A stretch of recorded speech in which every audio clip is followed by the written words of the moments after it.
Honor Warren Shaku has been a good one as well. Anyway, we've got a game, and looks like things should be in better shape this time.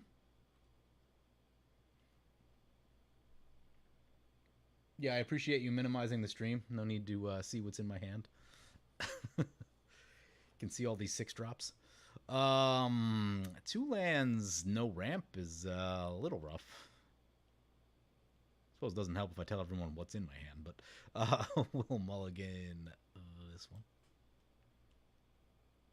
Into also 2 lands, off color. I think we're going to 6.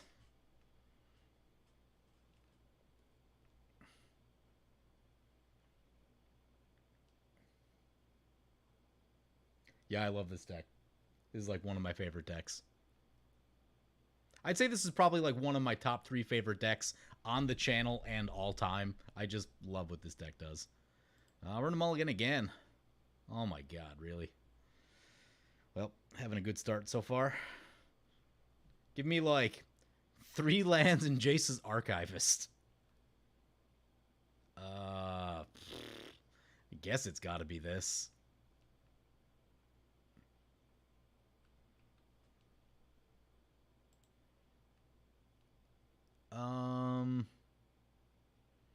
Austere Command to the bottom. It pains me, but the boots to the bottom.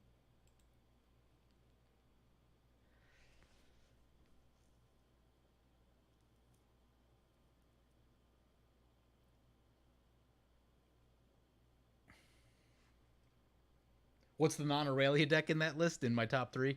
I mean, the Angel deck for sure. Probably the other Aurelia deck is up there too, and then this one. But what else? I really like that 1-drop tribal deck I did. I've only played it the one time since. I've started building it in paper, but yeah, the 1-drop tribal I felt like was a really cool deck idea. Every once in a while, I have an idea. I'm like, yeah, that's a cool deck. That's a really good idea. So I enjoyed that one. The Tribal Commander Tribal is also a fun deck and has been like surprisingly effective in the like 3 or 4 games that I've played with it. To the point where I've thought about building it in paper a few times, although I don't know that I have like most of the cool stuff for that deck. So a Mana Confluence is a huge help. Let's play the Mana Confluence. We're not going to tap it because that'll cost some life, but we'll pass like that. By the way, if you guys like this stream, you should hit that like button, because I think that helps promote the stream. I'm pretty sure that's what's going on in the YouTube algorithm now. And I am very curious to test that out today. The weird thing about being on camera is that I see how awful my posture is when I film games. We really need to work on the ergonomics. Opponent did get a turn 1 Serra Ascendant, which is like kind of a nightmare. We'll probably all be dead before anyone answers that. We got rid of our board wipe, so that's not amazing, but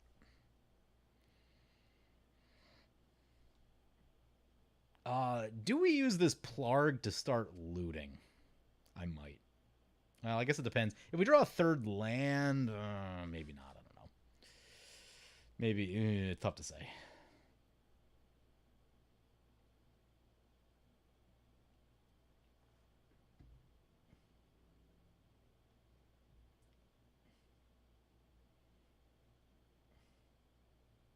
The other day you had a game where everyone had a no-lander for their first hand? Yeah, that's something.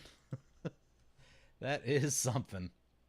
That's rare. I don't know that I've ever seen that. Because, like, yeah, I don't know. What are the odds of that? That's got to be pretty low. Probably talking about, like, let's go buy a lotto ticket type odds.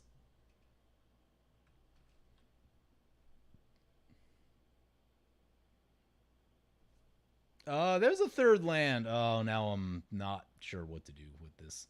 I mean, I really like Augusta. Augusta is really good for the deck, but I mean, this is also looting. Yeah, you know what? Because this is also looting, and now we can actually cast it, I'm going to hold off on the Plarg because we really want the Augusta side of this, if possible. And, like, It's not like it's card draw. If it were straight card draw, I would definitely play this, but it's not. The 5 mana ability, I mean, we're behind on cards. It would be cool for the card advantage, but just so much mana when we're just limited on cards. No filters either, right? A couple filters with Jegantha would help pay for that cost, but yeah, Mango's got a lot going over there. Soul Sister, Burnished Heart, and Sarah Ascendant is just a lot happening. Let's take a look what our opponents are actually playing. Haven't even done that yet. So, as I mentioned, we're playing Jegantha. Tap Creature Tribal, one of my favorite decks. Every creature in the deck has a tap symbol. After this deck was printed, or after I built this deck, rather, Garth the One-Eye was printed, and you can also run that as a commander. And I think Banana, who used to show up in a lot of games, has that as their commander for their own Tap Creature Tribal deck, so it's pretty fun. Here comes Mile the Anima for Sean, and that's what he's piloting today. One that, like, could theoretically go in this deck. I don't know that I have enough 5-power creatures to, like, truly make it work. Because a lot of these ability creatures don't tend to have that much power or toughness. These two would work. No, Tariel would miss. Sabotavik, it would hit. Kalitas is one that I want from my paper deck, but it's, like, annoyingly expensive at, like, I don't know, $5 to $8 or something. I'm just like, ugh, I don't want to spend that kind of money on that.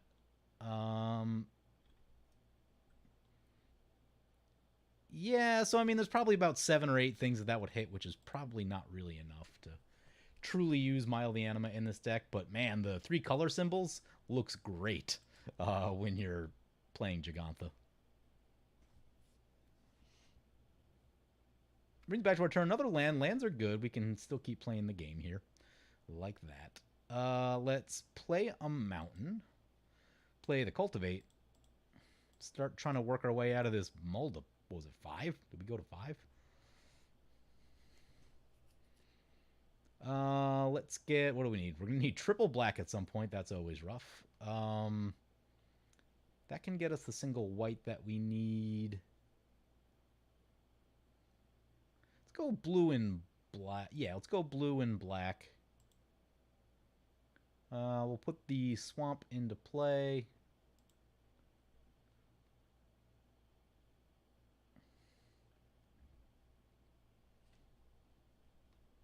And we'll pass like that.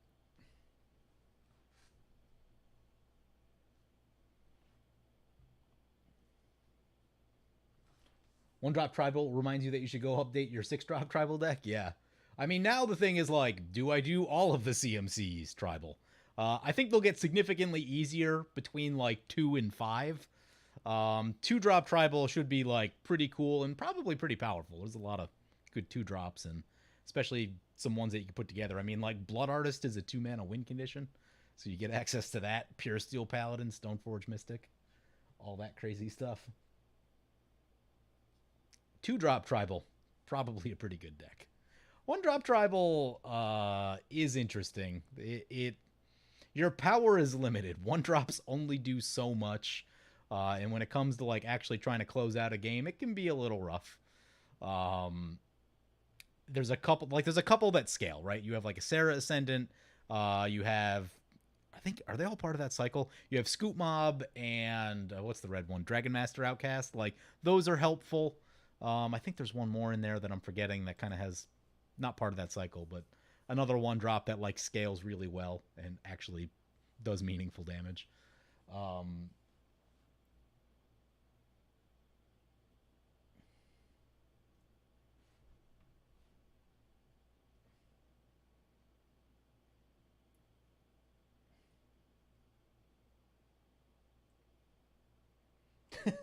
3-drop probably you can say I'm playing Rhystic Study as a synergy piece. Honest. Yeah. Yeah, Heuristic Study's a pretty crazy card. Captain Sisay has card advantage. Love it. Okay, what are we playing now? We're on 5 mana. We could get our commander. Our commander's usually pretty good. Our commander, yeah, if our commander sticks, that would allow us to cast a bunch of things next turn. That seems like a pretty good place to be. Let's play the island. Cast our commander. Hope it doesn't go face first into a board wipe. That's always a terrible time. Lose a life on the Mana Confluence. Mango gain some life with the Soul Sisters. You know, I've been thinking lately, like, Can you just run Soul Sisters in a deck that have like no real synergy? Like, do they gain you enough life that like they are that good? It's a question that I've been kind of asking myself. I'm like, hey, just jam it in there just cuz. If you get one down early, right, you're probably talking like 5 to 10 life, if not more.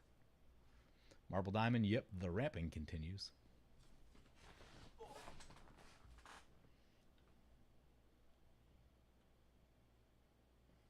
Could run Jensen Carthalion for a 5-color 2-drop commander. I'd have to look at that one. I don't even remember what it does off the. Let's see if it's in here.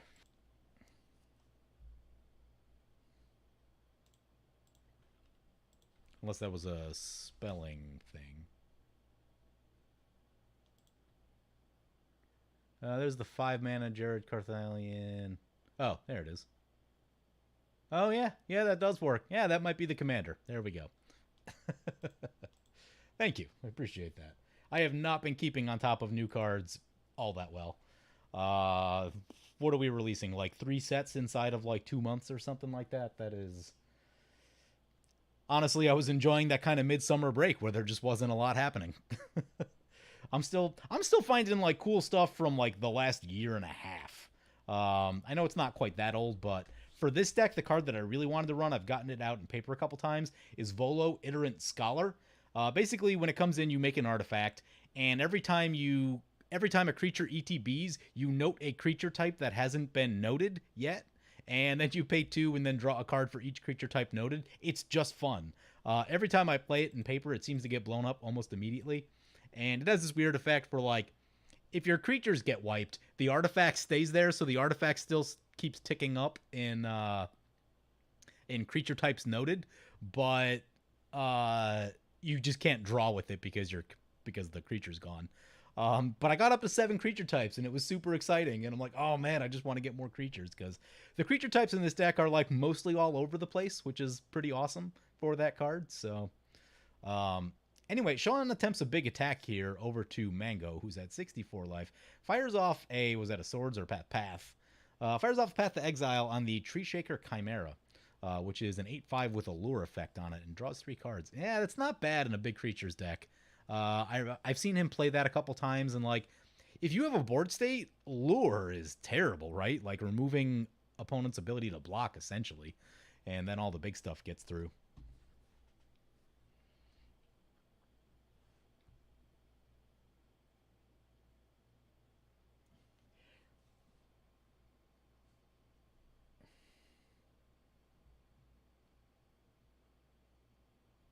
Ragavan seems really good for 1-drop tribal. Yeah, they were like still, I don't know, 70 tickets or something on Magic Online the last I looked, which is it would have been in the list if it wasn't that expensive. That's, you know, I have a decent stockpile of tickets, but 70 tickets is a lot for one card. And even if you sell it right back, that's actually what I did with Shieldred, because I think Shieldred was like 70 last week, and I sold it back, and I don't know, lost 7 or 8 tickets on it. But for me, obviously that one's worth it just to get the video out there because new commander and everyone's all excited about it, which is cool. But yeah, Ragavan is so expensive.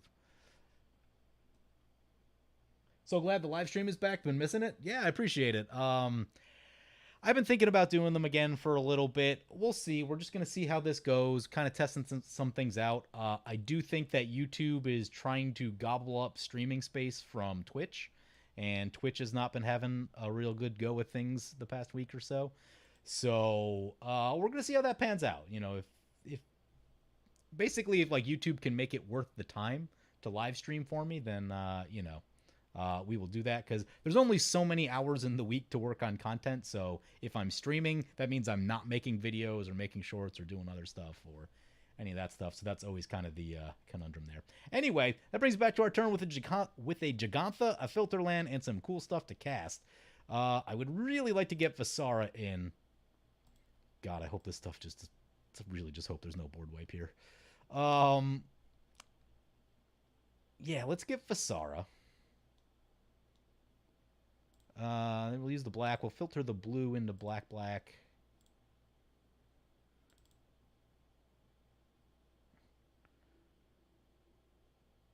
And then we tap. Will we be able to get a second thing in? Yes, we should be able to get Sisse in. So I think doesn't matter which ones we tap necessarily.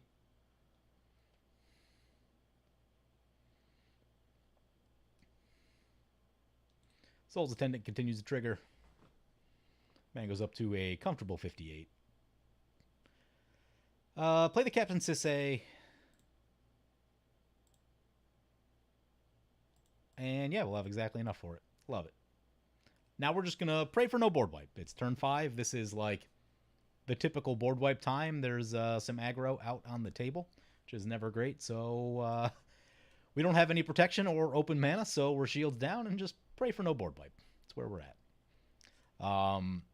If we do get wiped, then the plan is probably Obsessive Stitcher, bring back Sisay, and then try to use Sisay to generate card advantage. Sisay can find Arcanus, and Arcanus is pretty good, so.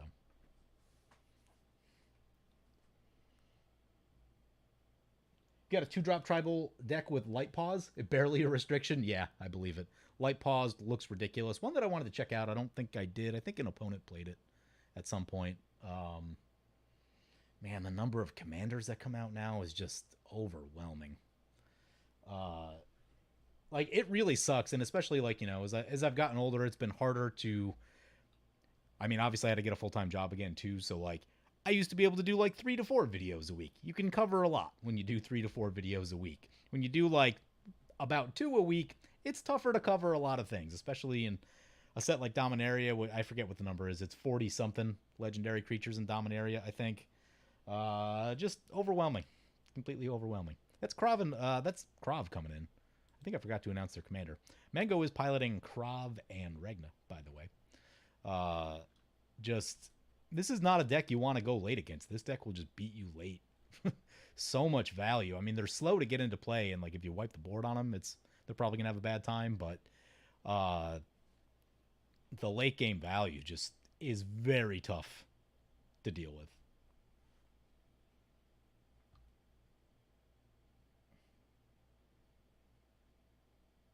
Oh, you can steal your opponent's win cons with Ragavan? Yeah, like exiling... I'm starting to appreciate exiling cards off the top of someone's library because most people are looking for, like, very specific things in their deck. Not every card in someone's deck is created equal, you know what I mean? There's, like, 4 or 5 that are probably way better than everything else in there, and if you exile one of those off the top and, like, take away access from them, oh my god. It's going to be a bad time for them. Speaking of bad times, is this Achroma Vision of Ixidor. Luckily Mango's at 72 life, so I think we're fine. Oh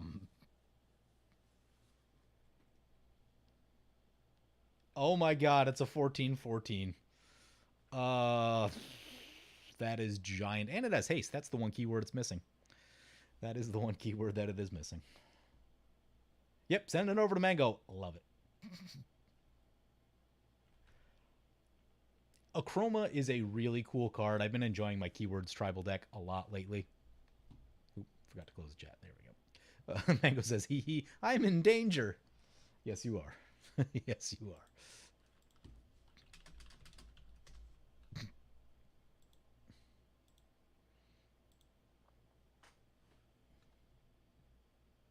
Yeah, the product fatigue is a lot, and I mean, it's even worse when you're a content creator, because even though I haven't been doing a great job of staying on top of stuff, I feel like I should be staying on top of stuff, right? If you're just, you know, someone who's like a fan of the game, you just be like, I can take the set off, right? No big deal. Yeah, the amount of products is ridiculous. That's a Wheel of Fortune. I'm fine with that. Ooh, Fervor is nice. Fervor, Route, Death's Oasis, sweet. Death's Oasis is one that I've added in the last year to this deck, and it's been really good, because this deck is, like, largely creatures, so when people blow up your creatures, you need a way to get them back, and this one is pretty good, and the triple colors works really well with Jegantha's tap ability, so appreciate that. Oh, that's one that I got to get from my paper deck. Forgot about that card. Minamo. Did they ever reprint that?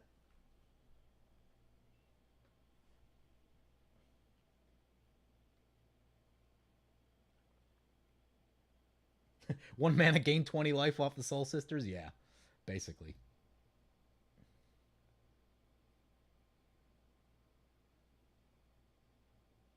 Nah, random life gain just makes people want to hit you more. Yeah, there is some of that. I mean, you know, if Mango wasn't at 58, then, oh no, Soul Guide Lantern.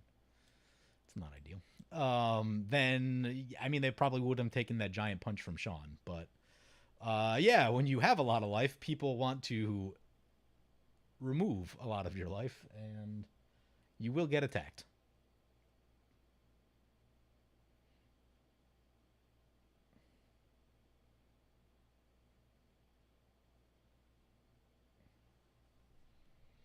Brings it back to our turn. That's a Beguiler of Wills. That's a pretty good card. Visara we're gonna hang back on just cause uh you wait to the last moment with this card. That's just what you do. We have a route. Oh, we might need a route. Fervor Beguiler is a thing. Let's tap the Captain Sisay real quick. See what we want to get here. See if there's anything cool.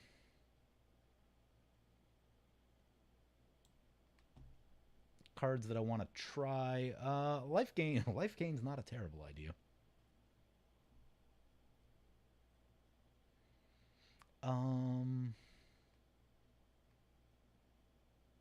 You know what? I've been wanting to try out the life gain, so let's get Tristani. This one's been sitting in the sideboard of my box for like ever, and it always seems to get cut for something else, so makes me sad. Tap Jegantha. Need to figure out how we're going to do this with our mana. Actually, this should be pretty straightforward. White, green, filter the black into blue.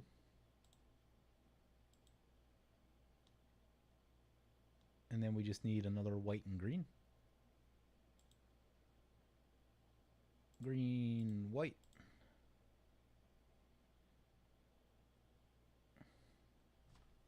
Oh, we don't have any more green. Crap.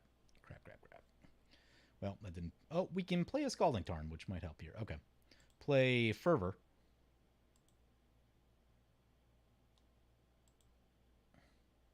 I want to get this Kiora's follower, and then we can just use these. And then we need green, so we're going to play the Scalding Tarn. Crack this and grab something with some green.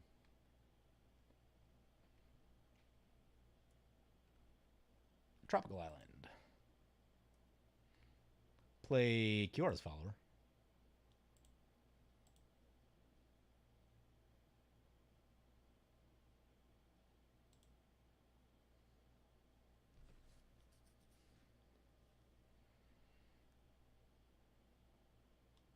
We gain a little bit of life. Back to 25. We can untap this thing.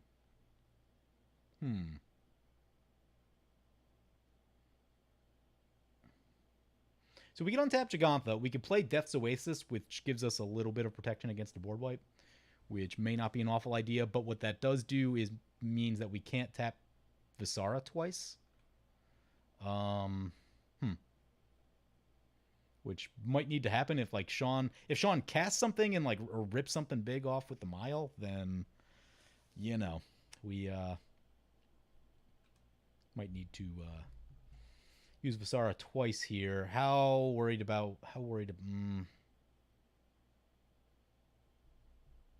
white overlaps that, so then we wouldn't be able to get to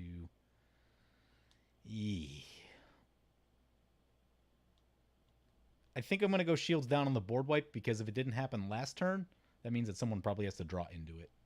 So we'll just stay put and pass like that.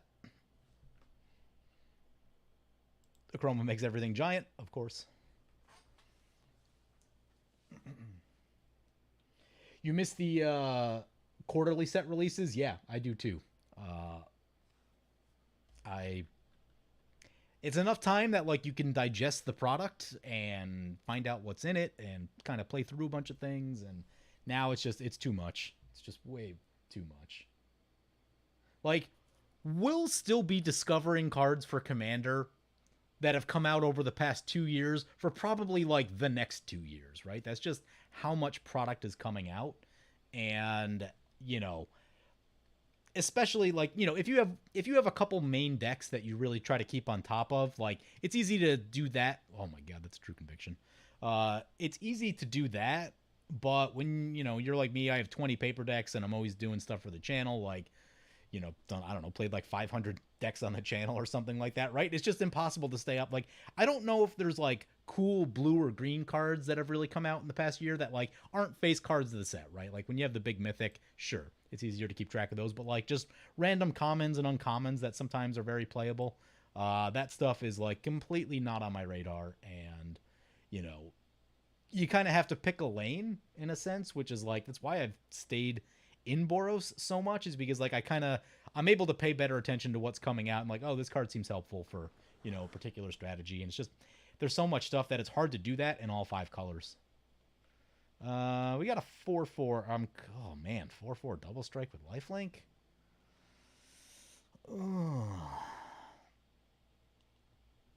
I mean, Sean's way scarier, so I'm gonna take that. Still very scary, and like we should shoot it, but I don't want to leave the door open to just get creamed by Sean. We probably should have played Manamo that turn. Yeah, we played Manamo, tap Jegantha on tap Jegantha, get the Death's Oasis, probably also get this thing. That would have been a better play.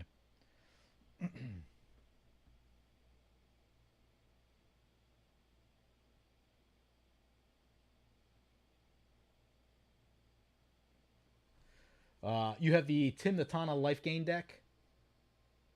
Timnatevish life gain deck, sorry. Not optimized, but you had to have an Approach to the Second Sun in there. Yeah, that's an interesting card. Approach to the Second Sun tends to get you killed if you can't do it all in one turn. Like, it seems like it should be a cool card, but then people, like, the reality is people are like, oh, well, I can't answer that, so I just have to kill you. So you need to be able to protect yourself with that. Mark of Asylum's actually pretty good against our deck. There are a lot of creatures that do damage to blow things up, and Mark of Asylum shuts all of them off. Can't say I love that. Better check the chat real quick. Mango's been holding an Ether Flux. Yeah. Yep. Said might be a little strong. Yeah, that's totally fair.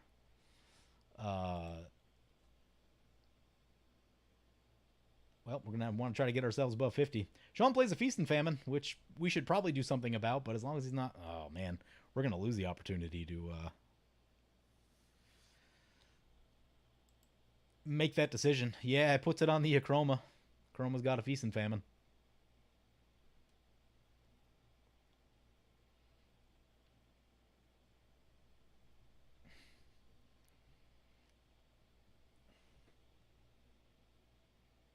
What's up, Banana?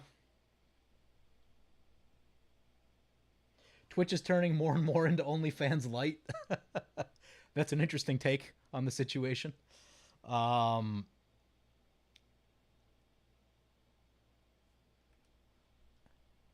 will say that, like, some days it does feel like if you don't have a certain appearance, a certain appearance, that it is difficult to make it in the streaming and YouTube world.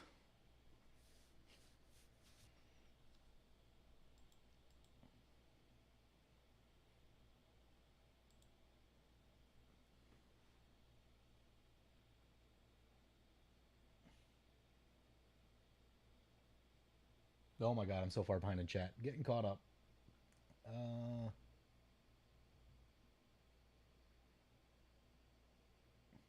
Petition the command zone to have me on. Yeah, I mean, it's just not going to happen. I'm like, at this point, they have really famous people on the command zone, and like, unless I drop like a Grammy nominated album or something, like, it's not going to be in the cards. Yeah, none of it's coming our way. Mango's at 88, and Sean's sending over a big attack. Love it.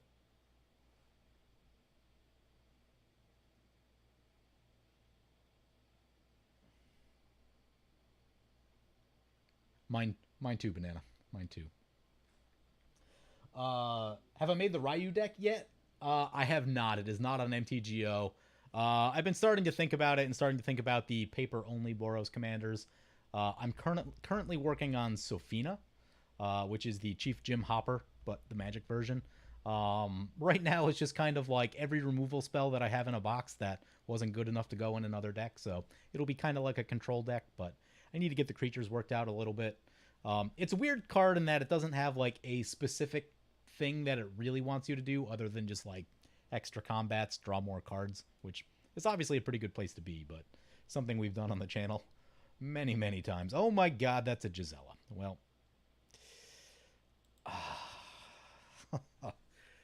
Sean's got some stuff. Notably, no, he's got 2 mana. 2 mana gets you a, whatchamacallit, protection spell, the green one. Forgot the name. Antediluvian with a super chat. I appreciate it. Thank you. 43 of us in here right now. Go find the latest Command Zone video and let them know we want PJ on the live stream. Yeah, that would be that. I mean, I have met them, right?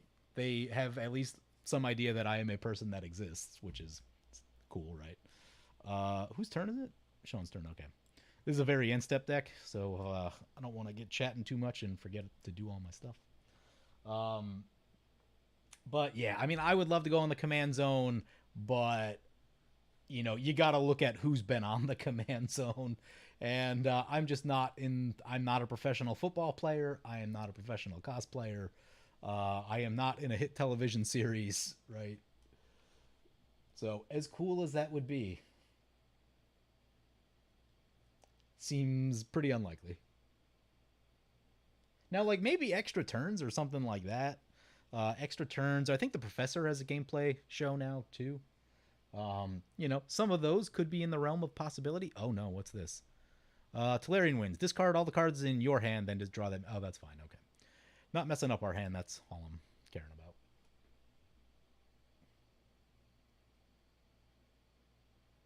Really easy to keep up with your mono white angel deck. Yeah, I mean, there's only like a very small handful of good angels that come out every set. So, you know, it's like usually 1 or 2 at most. Sphinx's tutelage. Who's getting milled, by the way? Actually, Sphinx's tutelage will be very helpful when we get this Death's Oasis in play, because that'll basically give us access to most of our deck.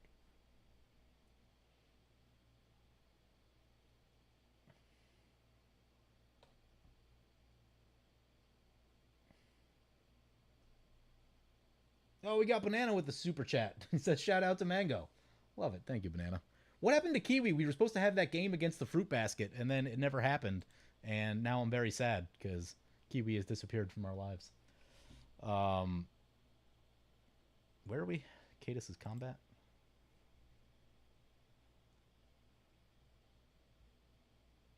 Hey, they never had a dedicated player on the Command Zone. They did have Rachel Weeks, and you know, she does play other things beside Boros, but she is a very good Boros player. And just a very good commander player and a really cool person and a blast to hang out with. So, I got to play with her in Vegas last year and it was a blast. We had a ton of fun. Anyway, it's now the end step. So this is where this deck does all of its things. You know, like, I mean, we got to shoot the Gisela, right? Like, Gisela's a little too much.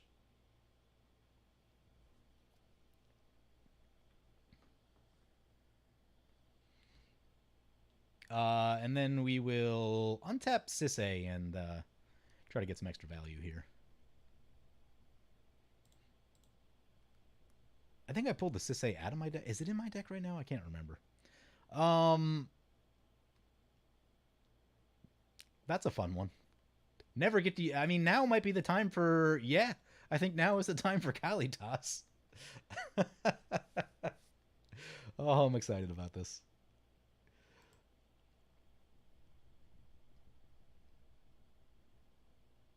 I would love to leave up Route. Chemister is more card draw. Card draw is good, but I don't know that.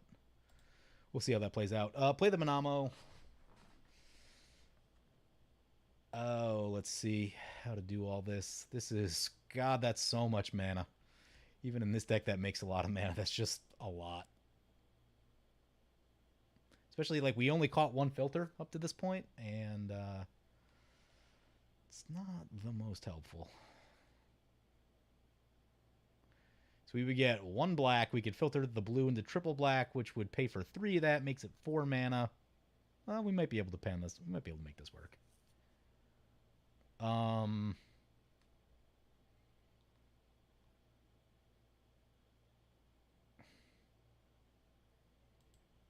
Yeah, tap Jegantha. Filter the blue into black.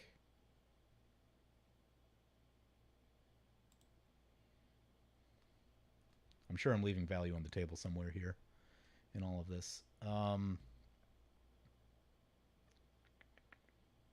Let's get the Kalitas. Need to pay 4.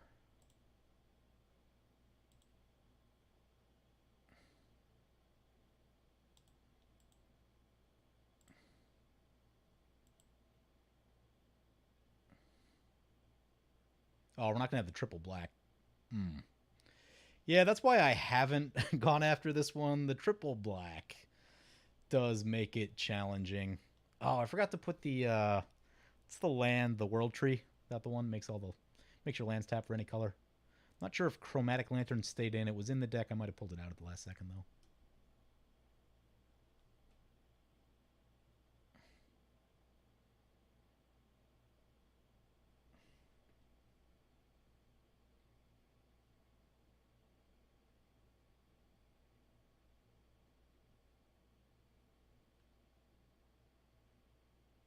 The professor's gameplay show is so based. I don't even know what that means. Is that a thing that the kids are saying these days?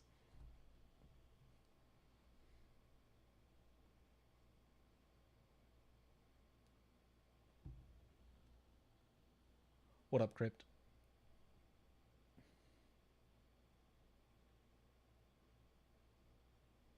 Any chance of a budget paper Jorkadine Metalcraft deck? Probably not. As cool and as fun as that would be, just 3 sets coming out in like 2 months, probably not going to happen. But it would be fun. Would be fun. Let's get the Death's Oasis in as board wipe protection.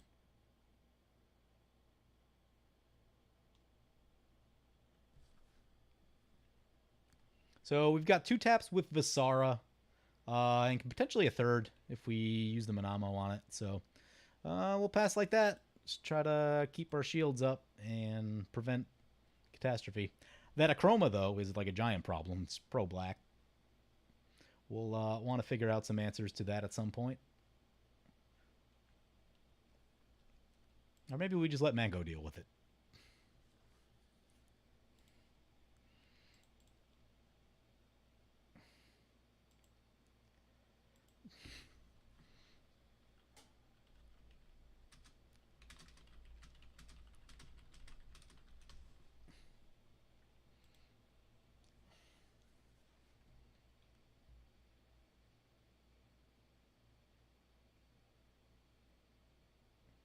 Maybe try their fan invitation episodes if you really want to. Yeah, I mean, think about how many people are trying to get in on those, though. What do they do? Maybe 2 of them a year, probably. Maybe more. I mean, I don't follow the Command Zone super closely anymore just because, I don't know, I don't really have the time to watch that much content. I watch things occasionally, but... yeah, I mean, there's so many people that are trying to get on that show. And in some sense, like, I don't know that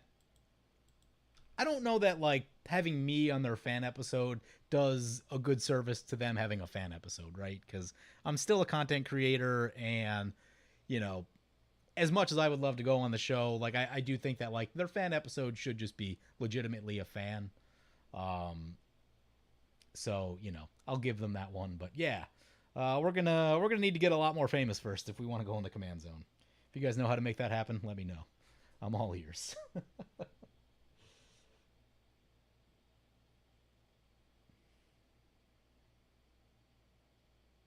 Commander Clash wouldn't be out of the question. I've played with Tomer a little bit. Probably need to get back in touch with them and do some things with them. I kind of took it easy over the summer. I wasn't really doing a lot of collaborations or anything. Now that we're getting into the winter, might start looking into it more.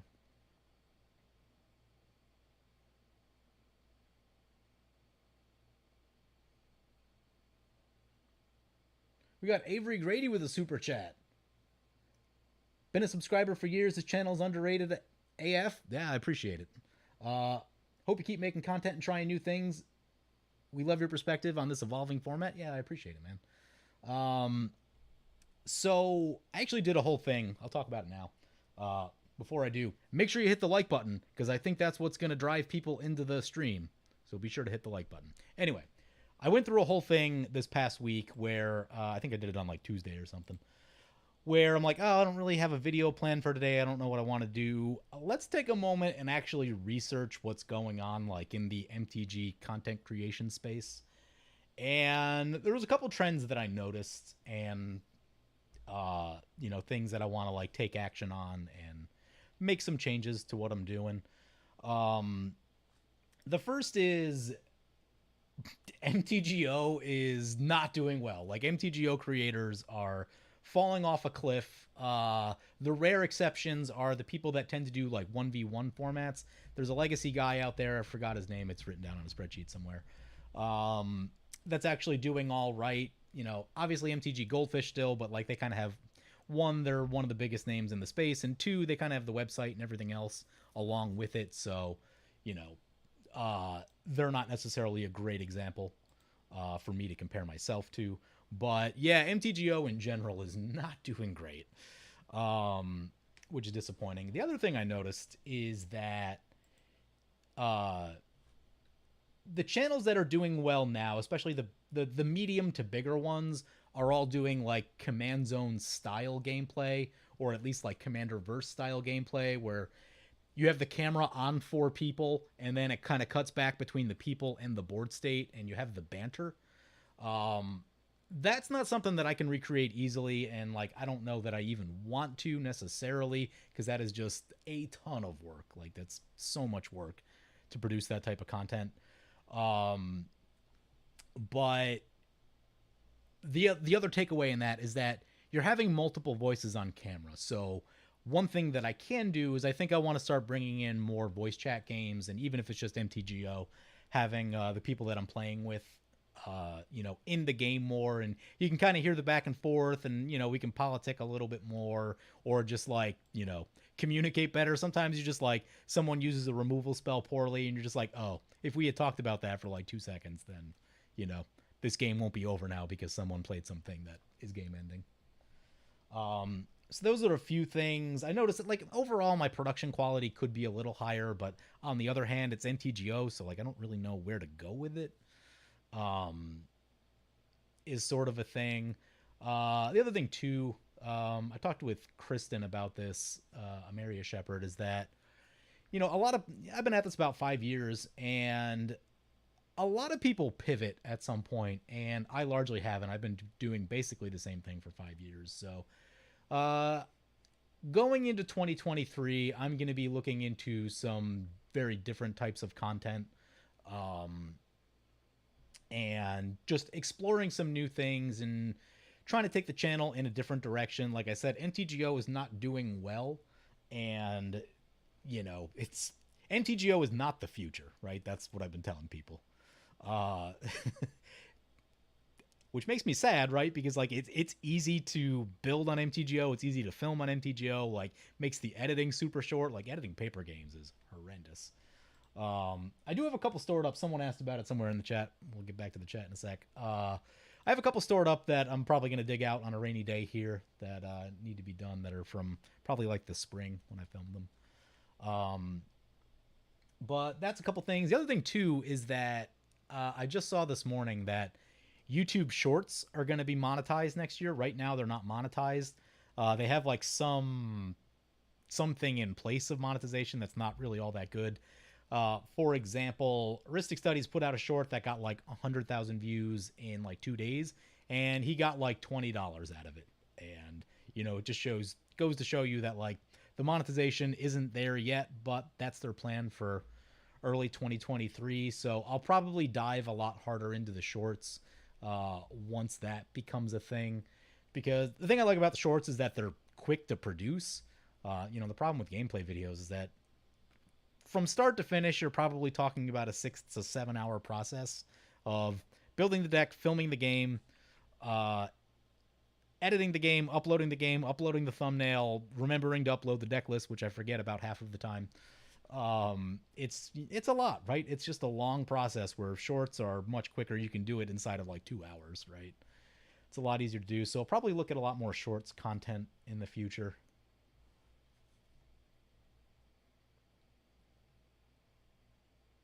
It may have been Bosch and Roll. I did look at Bosch and Roll's channel. I don't remember what they do specifically, but that is one that I checked out briefly. Sean's turn. Okay, see what Sean's got. Oh, ooh, we caught a filter land. Yeah, all right. So opponent used the parlay right there, and that gives us a Twilight Mire. This is an unbelievable card in our deck also. Let's see where this is going. Sending it over to Cadus. Okay. God, a Rift would be terrible. Rift would be so terrible. I just don't know that this deck can actually win against a Rift. If we find a Teferi's Protection, maybe, but other than that, probably not. I took out some of the like really powerful mana producers also, like Bloom Tender and Mono Green Selvala.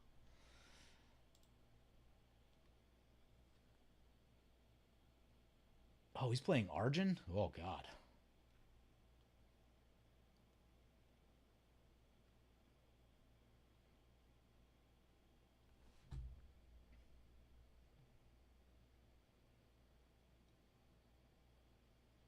Oh no, we've summoned a bot. I gotta. Alright, I'll try to multitask and figure out how to get rid of this bot. Do, do, do, do, do.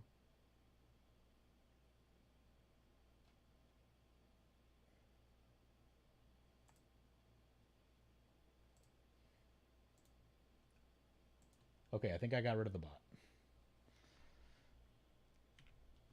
That's a Feast and Famine trigger. Yeah, I hear those are good. You prefer Mudsta style gameplay? Yeah, I mean, honestly, the problem with Mudsta style gameplay, it takes a really long time to do the voiceover because you need to like basically script out every play. What I found is like just doing having everyone just kind of like talk normally is a much quicker edit. So any future paper stuff that I do is probably going to be um, more in the just everyone talking kind of thing because the Mudsta style stuff is really just a lot of work.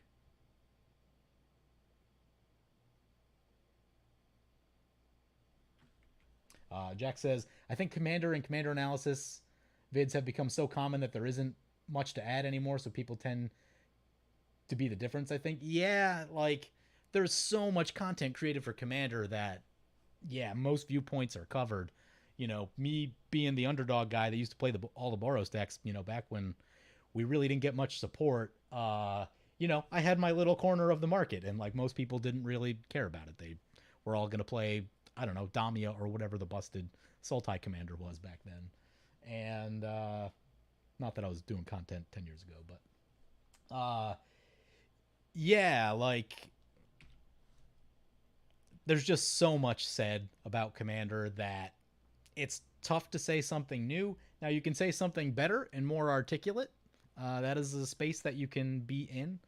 I do have a bunch of like EDH tip videos that I want to do. Really, I've just been like slow to produce content over the summer.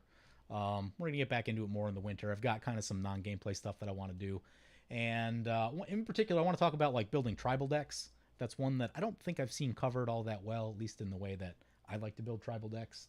So that can be an interesting one. Some of the more generic stuff, just like your ramp, your removal, your card draw, all those type things.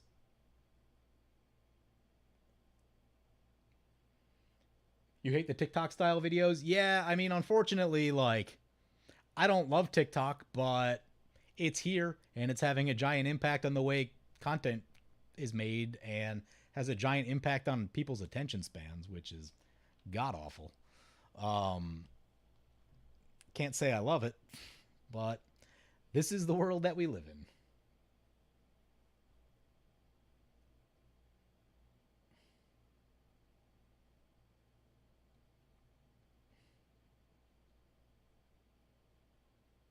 Am I doing more than one game tonight? I don't know yet. We'll see. I was only planning to really do one, but This one does appear to be winding down. It's been about 45 minutes. If this one wraps up quickly, like within the next turn or so, I'll probably do a second one. If it goes longer than that, maybe not. We'll just feel it out. I tend to lose my voice really quickly, which is weird because, like, I've been calling games for 5 years and, like, I still just lose my voice really fast. I don't know why that is. Then we got another bot, I think. Report.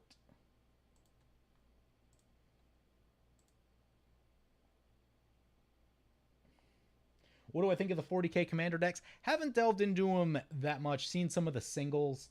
40k isn't really my thing. I'm an old crusty Magic player that just wants all my Magic cards in the Magic universe, and that's kind of where I'm at. But that one angel that isn't an angel looks pretty cool. But I fully realize that, like, those cards are exciting for a lot of people, and there's so many sets coming out that I'm just like, all right, I'm not like super into this set, but someone is, and that's good for them, right? And there'll be another set out in like 3 weeks, so not all that worried about it. That's a spark double coming in. That's a U control, right? U control. Rito Sentinel. Put target card from a graveyard onto the bottom of its owner's library. That's always weird when you see that.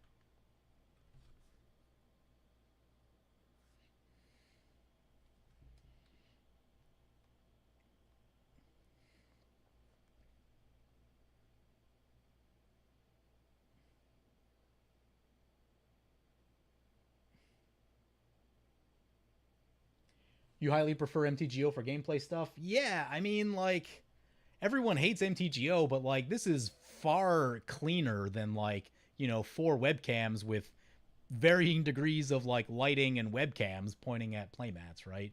Everyone's cards are turned every which way. MTGO, in my opinion, is a much easier way to receive the information, and, like, in general, I think I play a lot better on MTGO than I do in paper because everything's just, like, laid out cleaner. You can see it easier.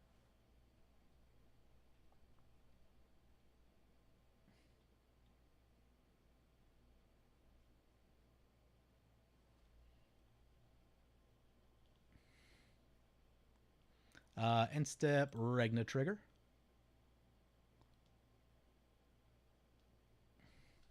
Oh god, more triggers. Oh, is this Cadus's end step? Okay, yeah, we need to start doing stuff here.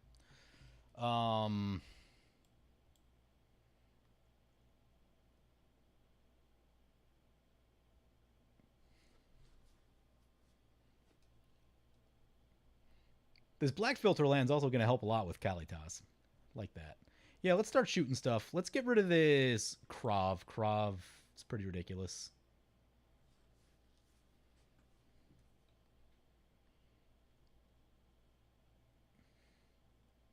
Did we get rid of that Etherflux, by the way?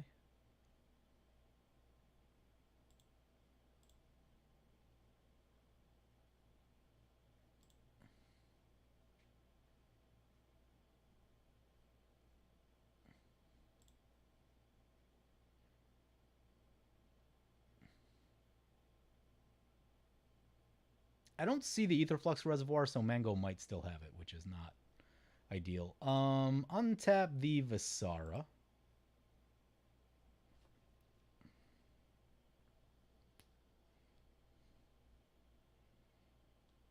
Let's... I think we also shoot the Regna, right?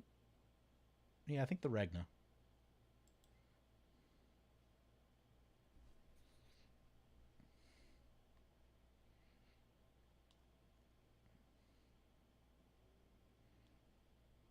Let's tap Sisse.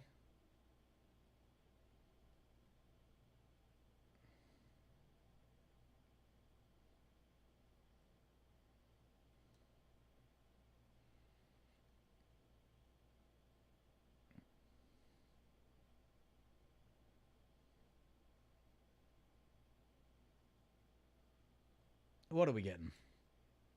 Would love something to protect us from the Etherflux reservoir, but I don't know that anything like that exists in the deck. What does this thing have? Disenchant, Regrowth. Garth is a pretty good card.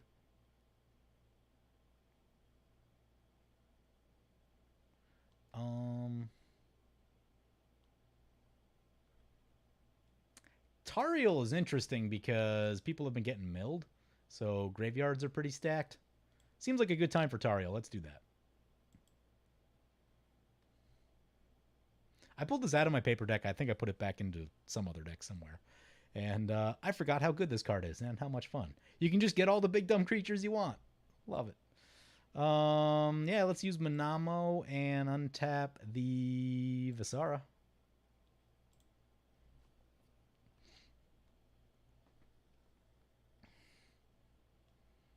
I mean, I'm pretty sure we gotta shoot a Soul Warden. I think we're shooting a Soul Warden right here. He has so much life. They have so much life. Sorry, Mango.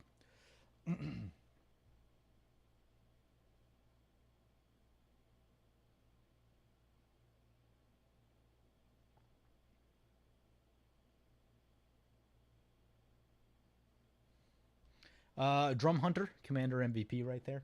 Love it. Play the Twilight Mire. Play Tariel. Well, we should tap our thing first. Tap Jegantha. So we can filter the green into black. We can filter the blue into black.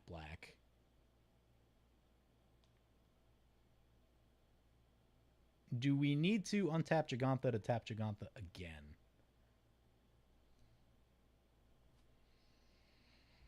I'm not sure. Let's just cast Tariel. Oh, we gotta filter our lands first. Green into black.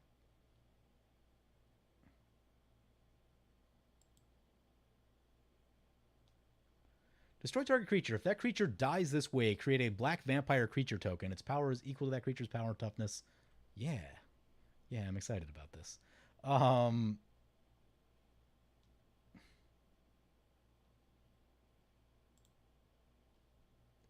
Yeah, let's shoot this thing. Seems fun, right?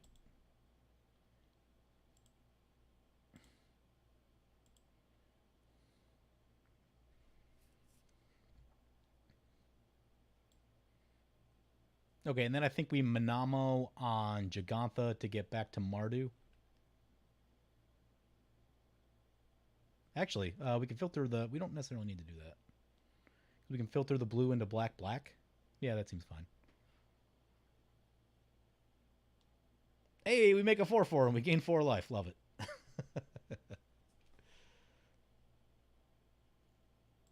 Let's filter the blue into black.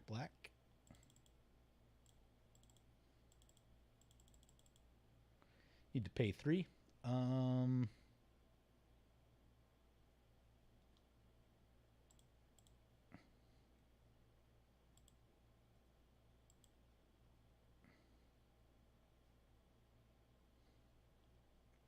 This will get us a nice chunk of life gain with the Tristani. Ooh, we can populate now. We don't have the mana really, but Tristani.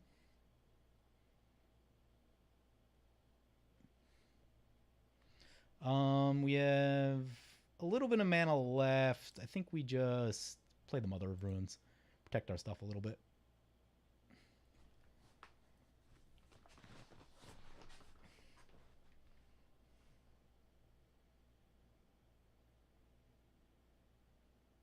The turn 8, look at your opponent's commanders for the first time. Yeah. Streaming is a whole different ball game of multitasking. Much harder than my usual film for YouTube type stuff.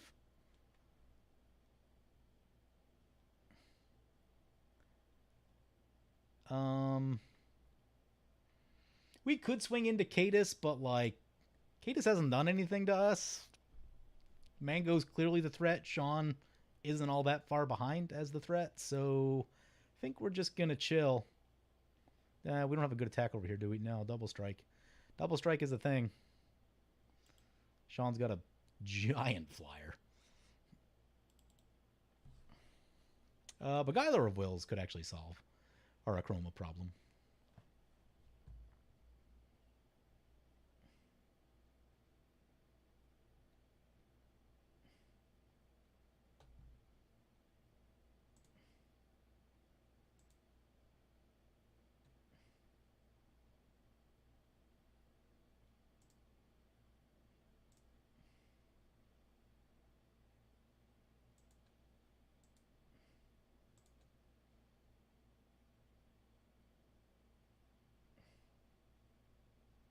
I've tried to remove the bot once again. Oops, supposed to declare attackers.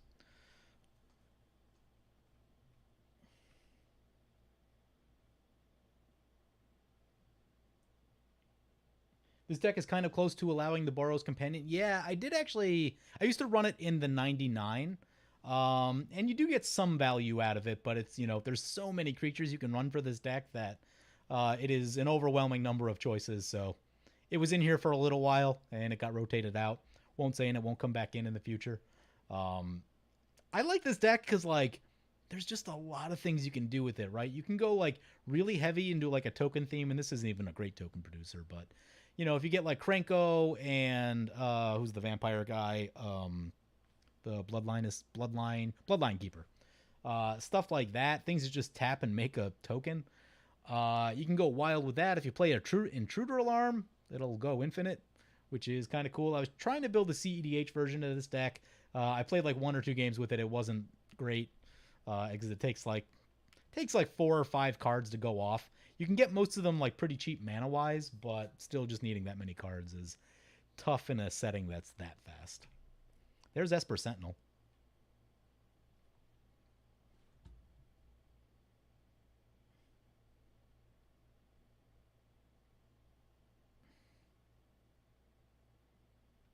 As far as the Boros Companion, I don't love it in the Companion Zone just because, like, you can't run that. I love Visara and who's the other one? Avatar of Woe are, like, really good in the deck, so. I also got my Avatar of Woe signed by, what's his name? RK Post. So, very exciting. Suture Priest is a magic card. Soul Sister and ETB on our side, we lose a life? Okay.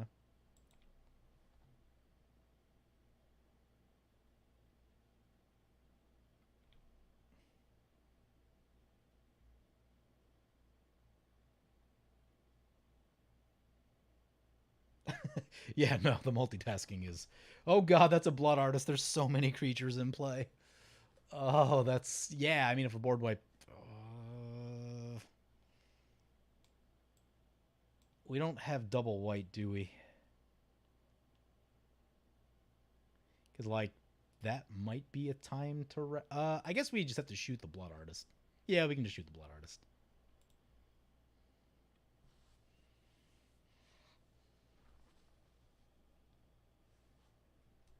This deck gets fun, especially in the late game like this. If we get Beguiler, Antariel, and like a Marike or something. Playing this in paper, I've actually had to make a spreadsheet of like how many things of opponents I have and keep track of them all. Oh, when you have a lot of things in play with this deck, it does become kind of unmanageable in paper. Mango's life just keeps going up. God, maybe I should have let Sean keep that Gisela. Although if they did, like, a single attack against Thoth is just takes us down. Death Greeter? Yeah. Yeah.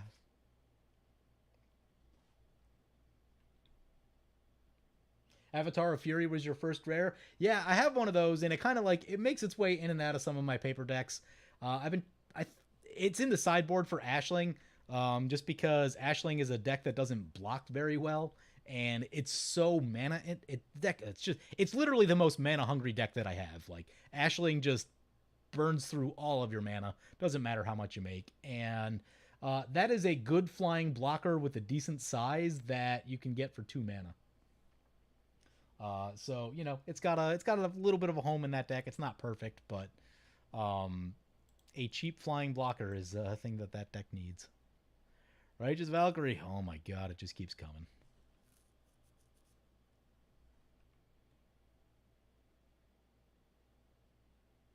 I don't have to worry about the Ether Flux. Oh, Kadis got something for the Ether Flux, I think. I didn't see where it went off to.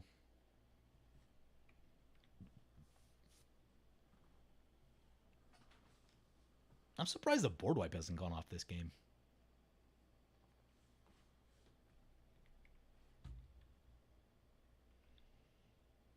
Oh, we already wheeled it away. 5th card in graveyard. Okay. Yeah, sifting through the graveyard does get weird sometimes, which isn't the best. Oh, yep, there it is. Oh my god, come on, really? There it is. So it's in the graveyard. Don't have to worry about it. Love it. Because Mango's life is approaching a life total in which, if they had it, they could shoot all three of us. Whoa, hey now. Sending the 3/3 double strikers our way. And the 8/8?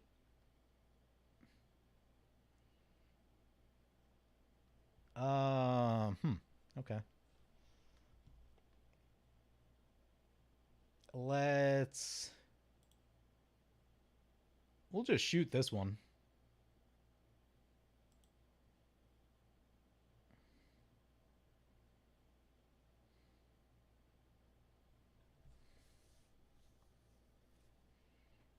Mango has plans. Gonna... No, don't murder the Visara. Oh, that's why we played Mother of Runes, though.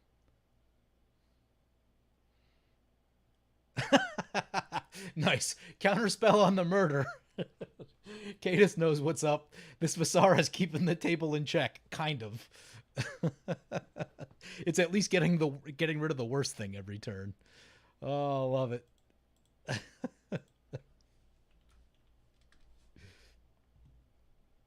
Mutually assured destruction. Is that where we're at? Yeah, it's a good thing we didn't attack Cadus. He just helped us out. Yeah, let that resolve.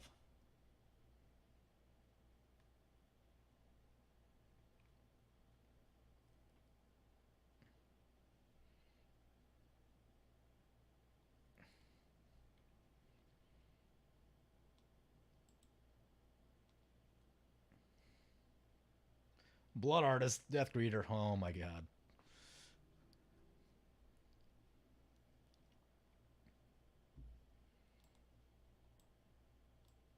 Mango's giving us a run for the money, that's for sure.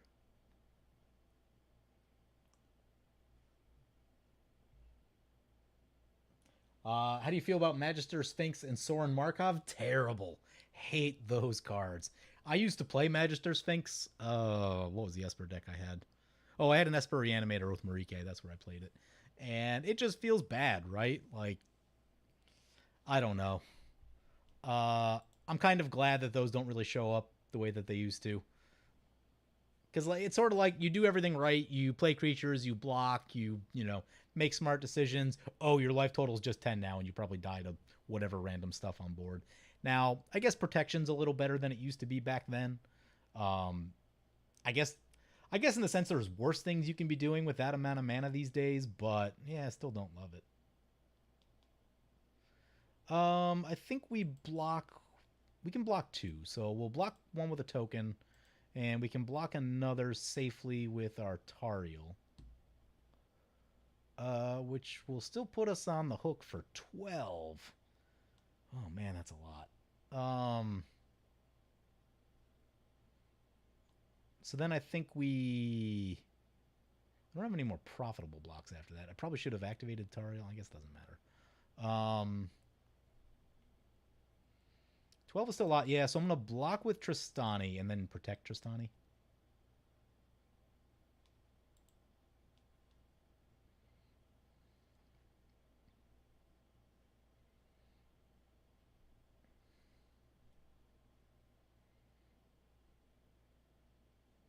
Seriously, though, this bot. Real sick of this bot. Let's try this one.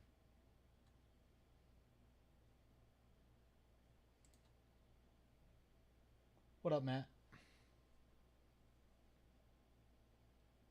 The 5-color control deck should be teamed up on. I mean, look at this board state, though. This board state's kind of on razor's edge right now of someone's going to find a way to break through. We do need to activate this thing and protect our Tristani.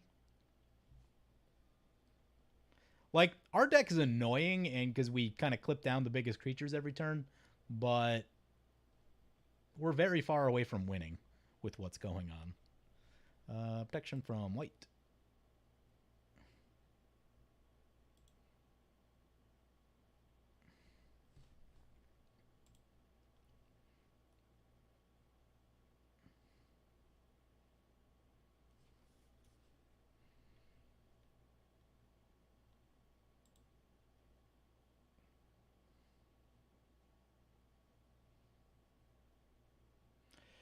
Death Greeter, Blood Artist. Yep.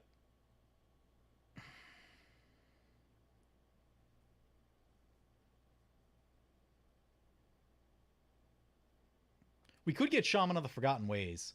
There are a lot of creatures in play, though. If we want to make this game real interesting, Shaman of the Forgotten Ways, and I think the who's the red green does 1 damage to each opponent when it taps. Zertod Druid.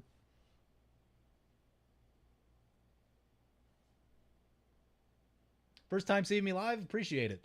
Yeah, I haven't live streamed in about 18 months. It's been a while since I've done one. Like I said, sorry if you've been here for a little while and already heard it, but I think YouTube has made some changes to their live streaming, and kind of wanted to check some of that out. Also, just been kind of wanting to do a live stream anyway, kind of see where things were at. So that's what we're doing. Just checking this out. Make sure you hit the like button.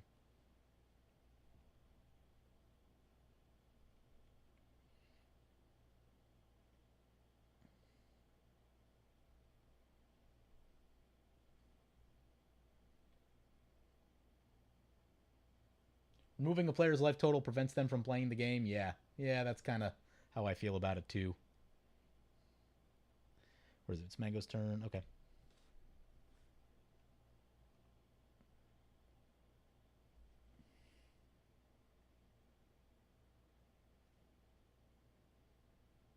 Recently switched from a CEDH setting into a more casual group. Still miss CEDH, but having fun, brewy, janky win cons. Yeah, it's kind of about. For some people, it's hard to turn off the spikiness, but I find that embracing something unique, right? Like find something weird that you haven't seen played in the game of Magic before, and build around that. And that's one way to do it. Like, the way that I've done my channel over the years is.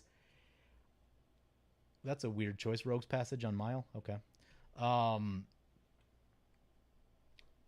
I build janky decks, but like they still play pretty well, right? They're not CEDH or anything, but they can get there in 7 or 8 turns. So even if it's like not a great deck, it's still you got a chance, right? Against most settings.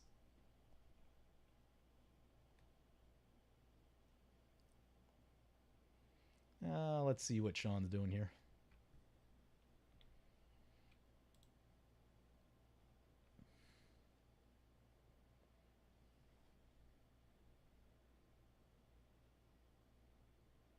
Mass land destruction is fun.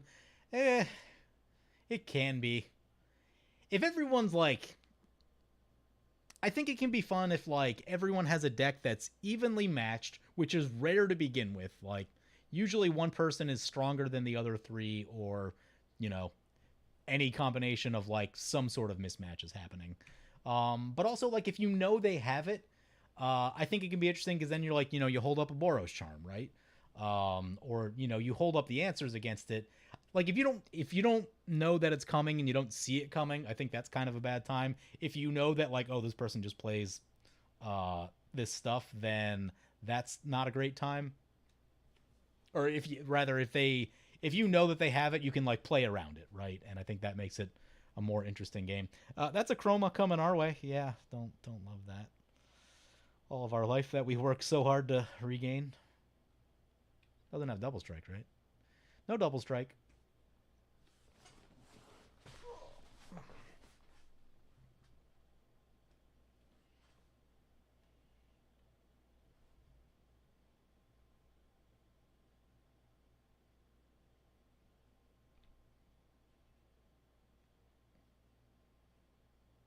Your favorite thing in Magic is playing a card and having the rest of the table go, what card is that? Yeah. Yeah, I enjoy that too. Comeuppance still has that effect on people a lot. We are going to have to discard here, which I don't love. Oh man, Commander MVP Drum Hunter going down. Probably should have a little water before I entirely lose my voice.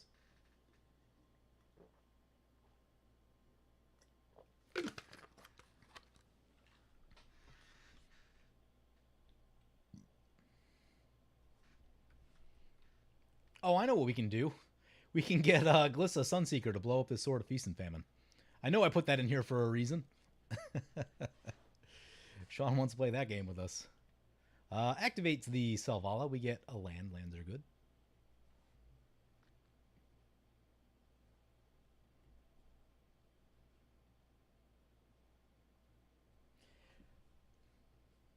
You can always bring a strong deck, but don't play optimally. I don't care for that strategy as much. Like, it's a thing that you can do, and some people do it, and that's fine. Um, for me, there's sort of a weird feeling if, like, I don't know, like exactly what Mango had, basically. Where, like, Mango had the Etherflux Reservoir early in the game, and if they just dropped it, like, easy win. Um, you always have some amount of, like, and it takes, like, it takes a really strong, like, inner monologue to say to yourself, oh, well, I could have just won the game, but I didn't want to do that. And now I lost the game because I didn't play the crazy thing on turn 4 or whatever it was. And, you know, you need to be very strong mentally to kind of like digest all of that. And I don't know, it's tough. It's just a weird place to be. I'd rather tone down the power of the deck and then play it play it optimally, basically. But that's, you know, that's my take on it. Uh, End of Sean's turn. That's an Iroas. That's another creature that's indestructible, which is kind of a headache for us. I was hoping... Well, Iroas allows... Yeah, Iroas will allow Sean to attack into Mango with impunity. So that's good. Sphinx's Tutelage. Targeting Mango. See who's got the better creatures. I'm guessing Sean, just because... Yeah, he's got a Gisela in there.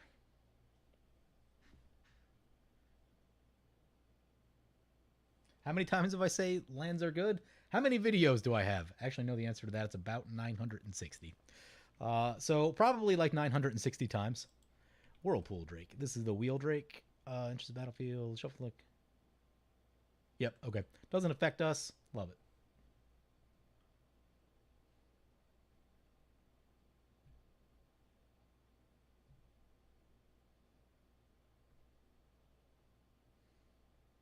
What will the creature count be after Beguiler of Wills? A lot. Did I put Halo Fountain in? I meant to. It's in my paper build. I'm trying to make updates to this one before. How much is Halo Fountain? I don't even know. Oh, I think I forgot it. Oh, boo. Halo Fountain is a cool new card for this deck. Suture Priest.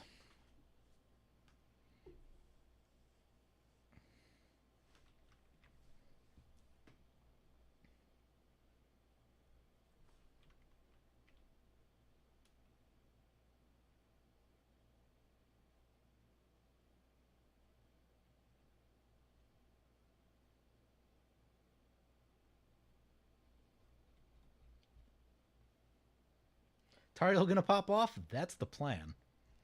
That is the plan. And by pop off, I mean it's you're rolling the dice. You really don't know what you're gonna get. Someone asked me about it on Twitter the other day, and I'm like, and they're like, "How do you make this card work?" I'm like, "You put it inside of a Jegantha tap creature tribal deck. You still just hope you get lucky with the tap ability, but reducing the mana cost helps a lot with Tariel." I actually had a Tariel deck in paper for a little while, but I think I only played it once or twice, and it didn't really operate all that well. Probably could have made it better. Just need to ramp like crazy to get this thing in. But even after you do that, you need to make sure that your opponents have stuff in the graveyard. And if they're not playing like creature-heavy decks, then it can be not great against that. So yeah, it is very hit and miss. Usually more miss than anything, but cool card. Interesting card.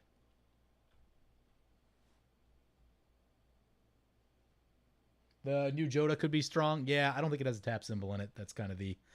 Everyone in this deck's got to have a tap symbol. He is a very strong card, though. Like, insanely strong. All right, Cadis' end step. Let's start doing stuff. Tap this Sisse. Where's that Glissa at? Get Glissa. Protect ourselves from the Feast and Famine. Let's untap the Visara.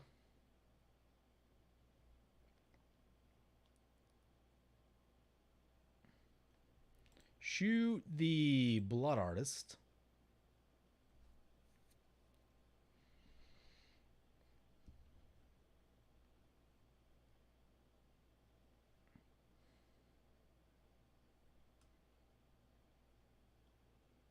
Death Greeter and Blood Artist will trigger.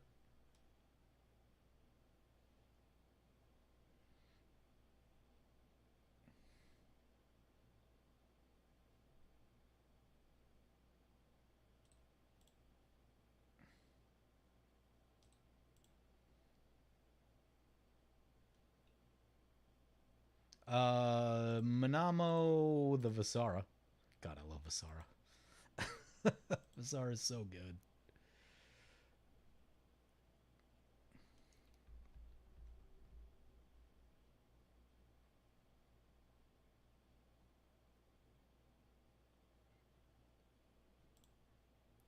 Then we're going to get rid of the Suture Priest because we don't want to be losing life.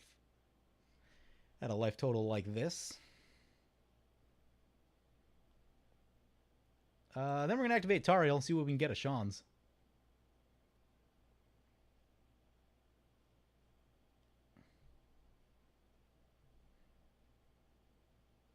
We get Jetmir. Creatures you control have +1/+0. Vigilance is huge. Trample. Yeah, Vigilance is massive for this deck. That's a pretty good pickup right there. And it's an 8/4 from something itself.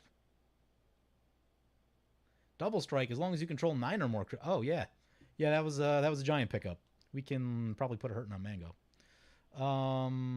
Have we used all of our effects? I think that we have.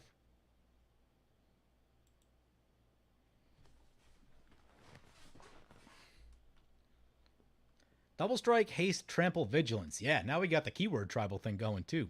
Love it. Skyward Eye Prophets is more value. Do we need more value? Maybe. Really like to leave up Route, though. What kind of flying does Mango have? One flyer right there. Only one flyer. Okay. It's a sizable one, but... Let's play the Underground Sea. We'll tap Jegantha. Filter... What do we need? We'll filter the...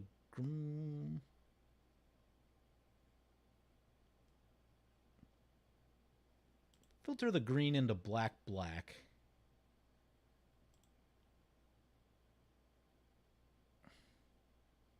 Actually, we're going to wait on that. Are we? Are we going to wait on that? Yes. Oh, you want to... Okay. Undo. We can steal Iroas and then just attack Mango with impunity? That seems like a pretty good play, right? Yeah. Yeah, that seems like where we want to be. That's a pretty big creature. It's a pretty big creature. Do we want to lose that? Yeah, we'll tap Jegantha. Green into black. Actually, go in the green-black. I think I like that better. Blue into... Blue. Get Beguiler of Wills.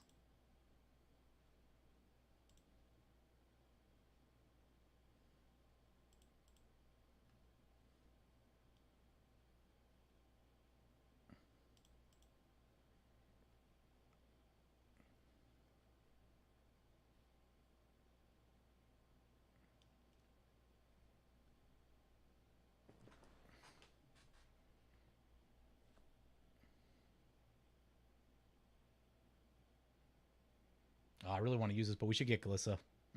Should have filtered differently. No, does it matter? I don't know if it matters.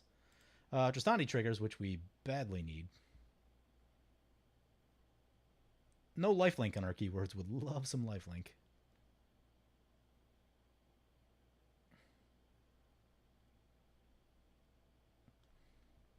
Let's get Glissa for that Feast and Famine. Need to pay 2. Yeah, I guess we're paying 2.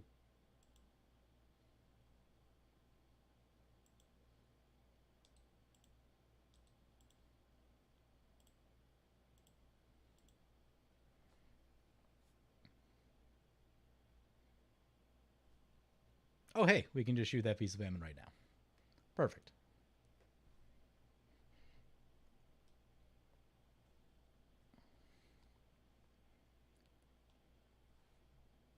Seriously though, this bot. Can we get rid of this bot?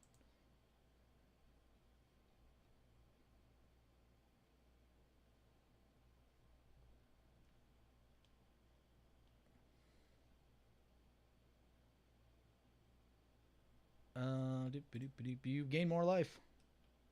It's toughness though, right? Yeah, toughness not helpful when we got lopsided power.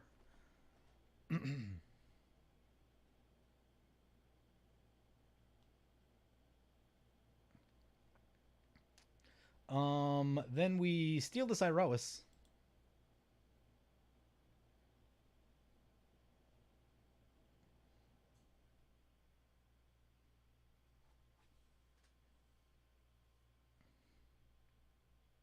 Shoot the Feast and Famine.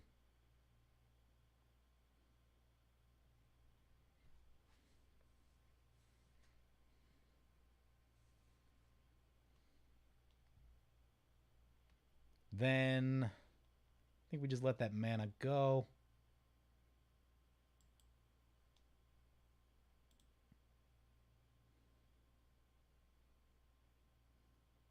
A Chroma trigger.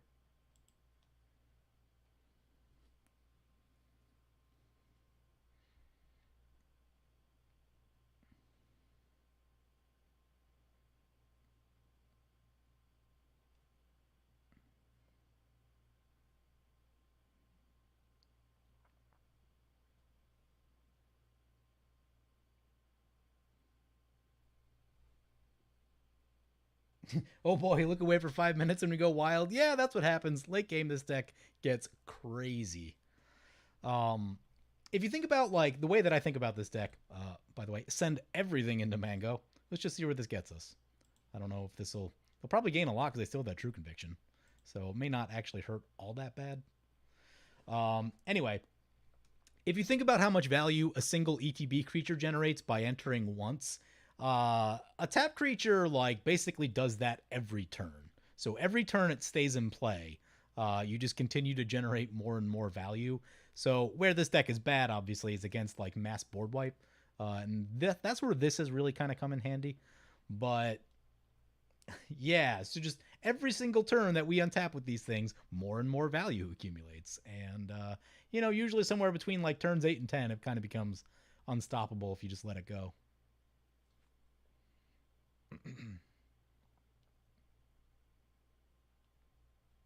This is going to take so long to resolve. I'm actually a little worried that we're going to time out in this game. Oh, yeah, if we stole the Acroma, would have been even bigger. Yeah, I should have stole the Acroma, actually. If we stole the Acroma, probably lethal. Now that I'm thinking about it.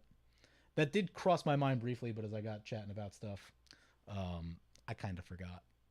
Oops. Oh, we got Avery with a super chat. Would love to see you build a Demon Reanimator deck with Balakor, Dark Master as the commander, and Gyruda as the companion. I have to look that one up. I don't even know that one off the top of my head. Give me 1 second.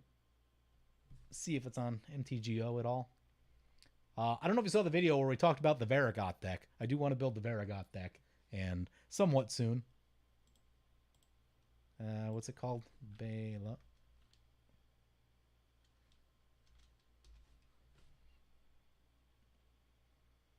Might take a little longer to find that. Gotta sign all the trample.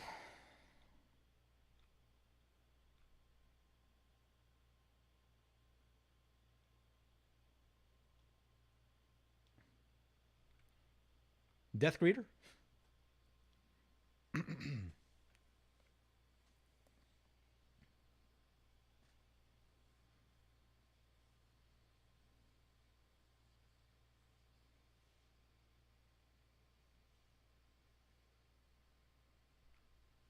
More. Yep, now we got the double strike.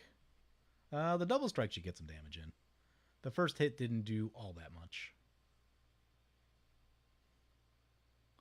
Down to 69. We just did like 100 damage. Oh, that's awesome. Through a lot of blocking. I don't even care what happens in the rest of this game. That felt great. Pass the turn. Oh, that's the type of damage that I get excited about. I think I talked about it in a video too. Like, most people don't gain enough life where you ever need this much damage. I love the fact that Mango had so much life that, like, this still wasn't even enough.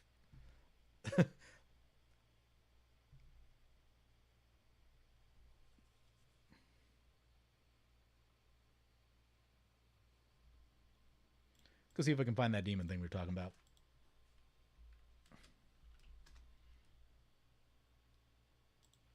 Nope.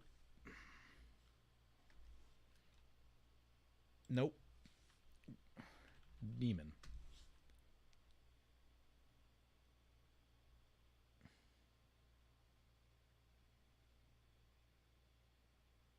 Nope, can't find it. Have to look it up later.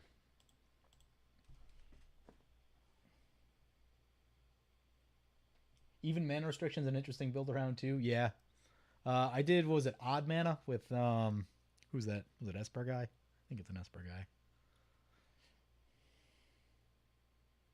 Oh, it's from the 40k decks. It's not out yet. Yeah, I'm not. Haven't been keeping super on top of all the new stuff. Been slowly. It's been trickling in.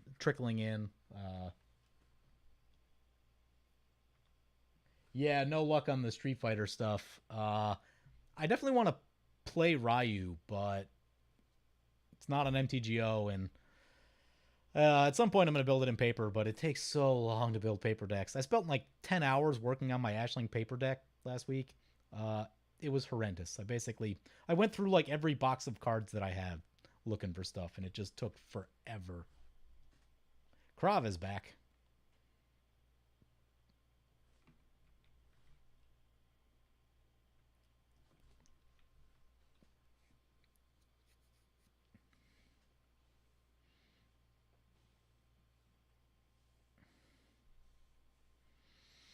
There's potentially a lot of ways that we could die.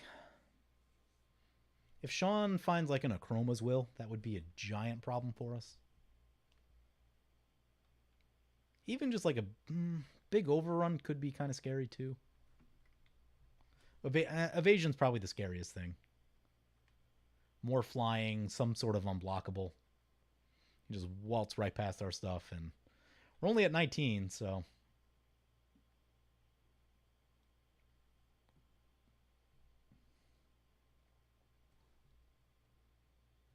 E-Honda seems strong. I have to look it up. I don't even remember what it does. Yeah, some of them are definitely stronger than others. That's for sure, though. I think I ran into the Chun-Li deck at some point, and I think that one got me pretty good. I think there's just like a lot of free value with that one.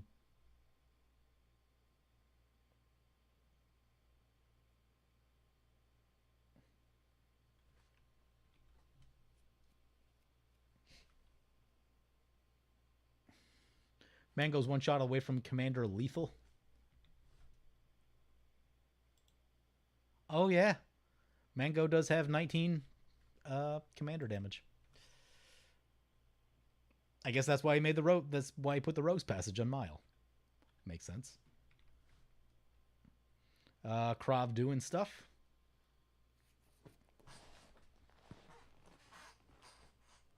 Mango's already back to 72. The life gain. It's so ridiculous.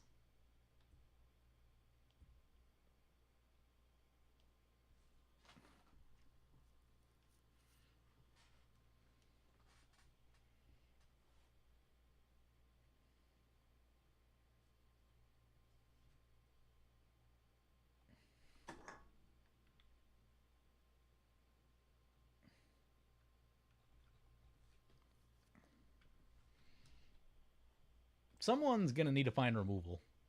Our board state is become unmanageable, and now we have access to most of the effects that we need in our deck. We have artifact enchantment removal. I guess that's just artifacts, but still artifact removal. Creature steal, creature destruction, card advantage tutor, and untap. Reanimate. We can live without the reanimate, but it's just helpful. More creature destruction. Like, once you get like 2 creature destructions on board, it's pretty tough to keep meaningful creatures in play. Token decks are still an issue. Go wide decks become an issue against that sort of stuff, but you don't see quite as many of those as you used to.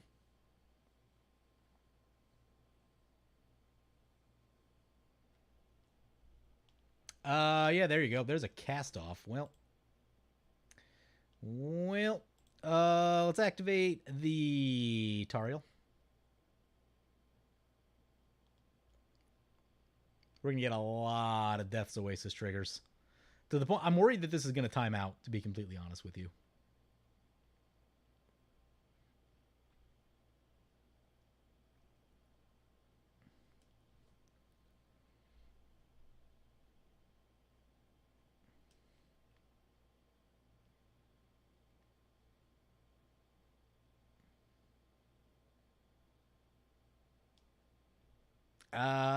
Cadus still has a Soul Guide Lantern, which they're probably... Ooh. Soul Guide Lantern counters our Death's Oasis, and they are leaving the mana up for it.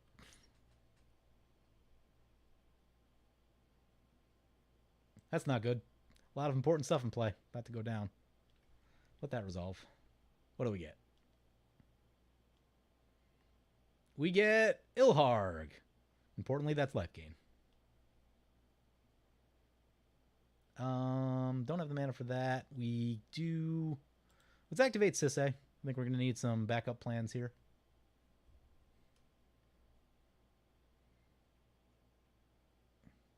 Do we need a land?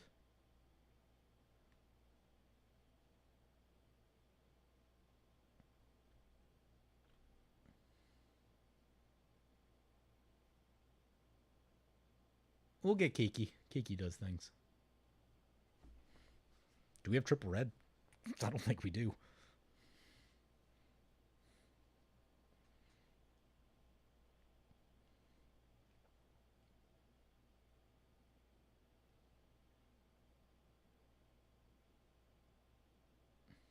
If we get lucky, maybe he'll pop the Soul Guide early. Unlikely, though. Untap Sisse.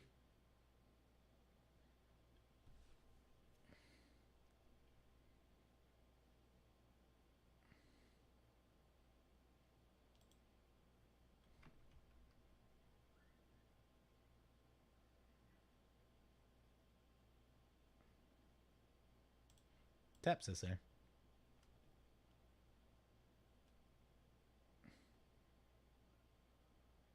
Could use mana production of some sort. Selvala could give us that. Yeah, I think Selvala is actually a good place to be. And I think we're going to do Sisse one more time.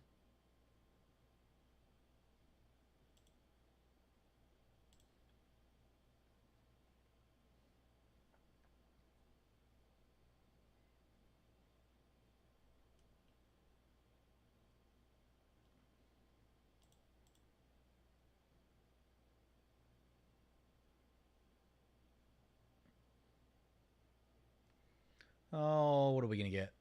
Could be a decent time for this thing. Though we are running out of legends.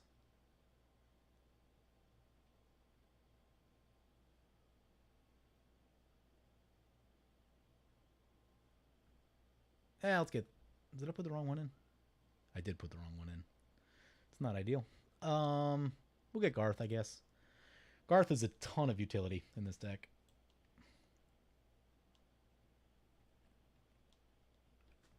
Does Sean have any giants? That's important.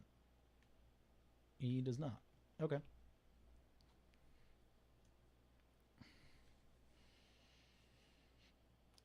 Many Elenda triggers. Many Death's Oasis triggers. We're gonna leave Jegantha. Yeah, leave Jegantha in the graveyard, although I fully expect that we're gonna get exiled. Whirlpool Drake.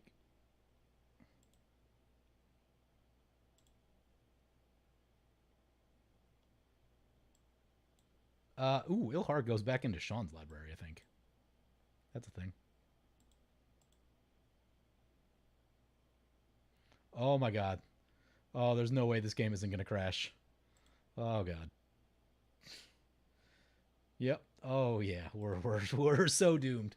There's no way we're getting to the end of this thing. Come on, baby. You can do it. Hold together. Hold together.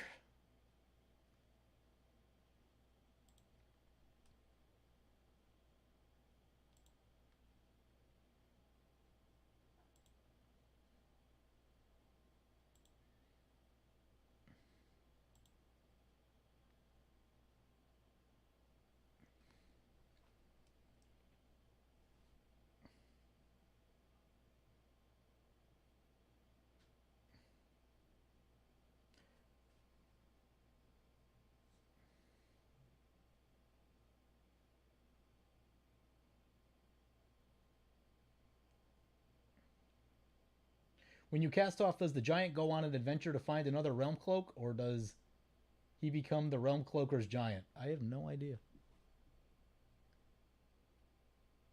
Could have untapped and destroyed the soul guide. Oh yeah, that is the thing that we could have done. Well, that's going to loom large if Kata sees what's up.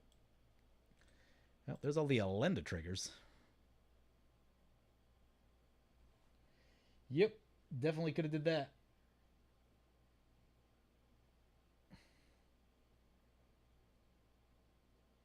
Someone asking about the cost of MTGO. So, what I recommend is find a deck list that you like, and then import it into MTGO, and then look at the import it into MTG Goldfish, and then look at the MTGO pricing for it, because most cards in MTGO are much cheaper than their paper counterparts. The reserve list is not a thing on MTGO, but cards that are used in competitive formats like Standard, Modern, and Legacy tend to be expensive. Um, but overall, on average, I would say a commander deck is usually about a commander deck on MTGO is usually about 1/10 of its paper cost, give or take, somewhere between like 1/5 and 1/10, depending on what's in it.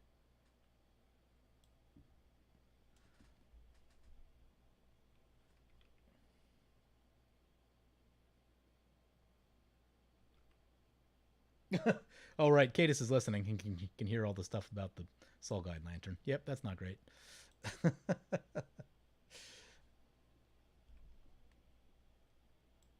don't have a giant hand if all this stuff comes back.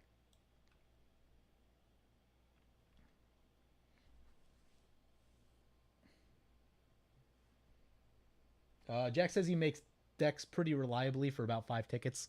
One ticket is $1. So yeah, you can definitely build on a budget very easily. Yep, there's the exile. Crushed. Well, we can F6 now. Crushed. Yeah, that sucks. We could have avoided that. Got all of our stuff back. We're losing a lot of really good things. Jegantha to the command zone.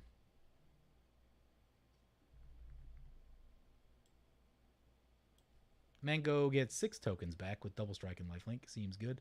Oh, we get a pulse mage advocate. That's something.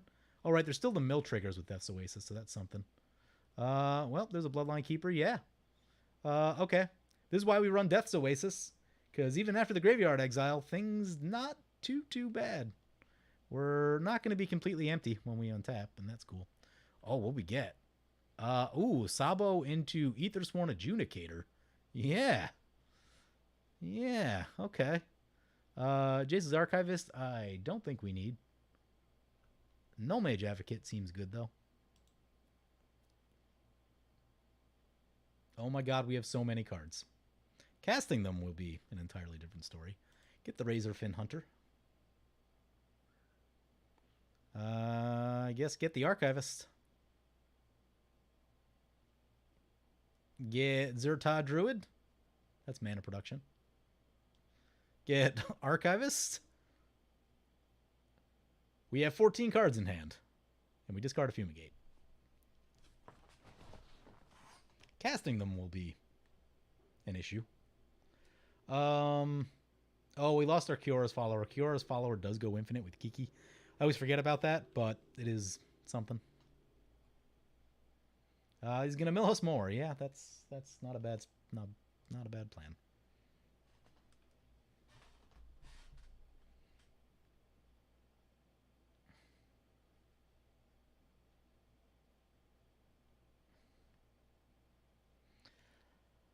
I think we can almost get to like, yeah, I think with Jegantha we might be able to get to like almost mana neutral. Maybe? No, even more with the untaps. Maybe mana positive? Colorless is going to be tough for us this turn, but there's a Shaman of the Forgotten Ways. That's how we could end this game.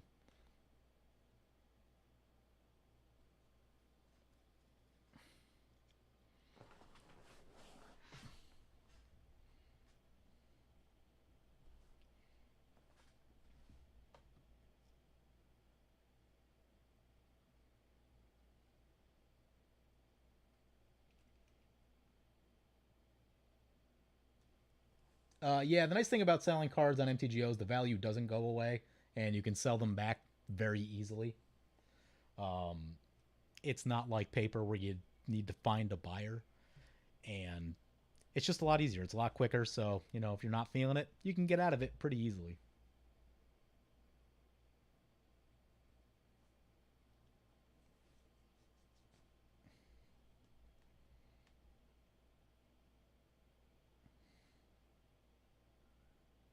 That's a 16-16. Oh, God, where's that going? At us. Cool. Can't say we don't deserve it, but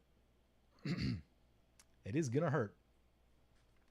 We only have that one life gain card in the deck, really, which is the Tristani. It was fine. The Tristani, it could have been better, I thought, honestly. I mean, we gained, I'd have to look, probably about 15 life, I would guess, with the Tristani, which isn't terrible. But it wasn't exactly the giant chunks of life that I was hoping on. So, I don't know. I might look for another life gain creature to fill that slot. Because at 4 mana is like crowded too. This deck is already like very expensive mana wise, so might look for. I mean, you could literally just throw like an Authority to the Consoles in here, and that would do probably the same thing. Opponent's gonna mill us. Yep. If they cast a wheel, that would actually be a pretty big issue.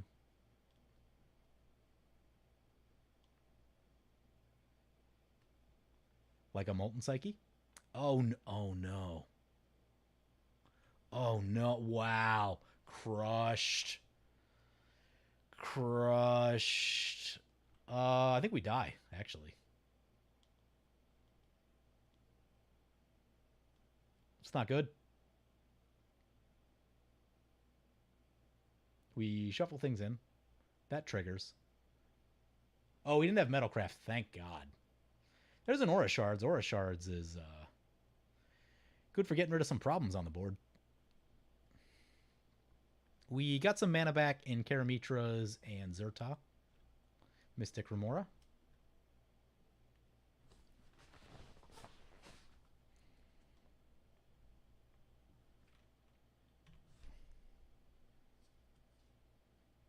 Metalcraft Bullet dodged. Yeah, no kidding. Still, we had a lot of really cool things in hand. They got shuffled back in, which isn't the worst. We have 33 cards left in our deck. Oh, Bloodline Keeper came back. Love it. Seems good with this thing. Let's play the Filter Land. We should get Zerta Druid. Hopefully I don't mess my colors up here.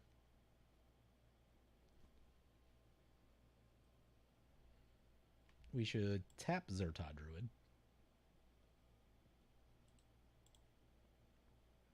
Crap, I should have went Aura Shards first. Whoops. Messed up already. Use that. I can use this, I guess. Get the Aura Shards into the Mystic Remora.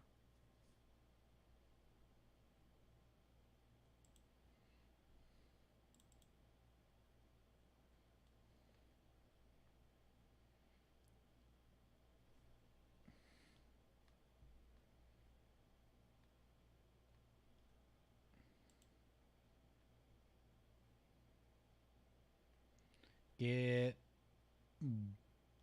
Karamia 1, 2, 3, 4, 5, 6, 7. Yeah, we're getting a little light of mana. Untap target legendary creature. Light on legendary creatures. What can Pulse Mage get us? Pulse Mage can get us Shaman of the Forgotten Ways, which gets us mana back, which makes it a 1 mana play. Can also get us Kamal.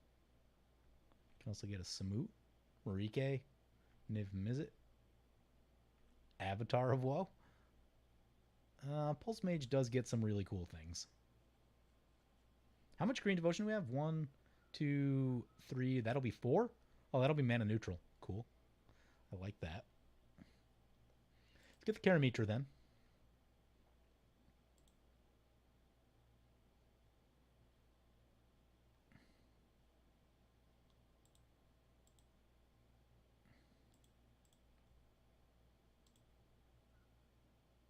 Oh, God, I tapped all the white mana. Whoops. Aura Shard's the mill thingy.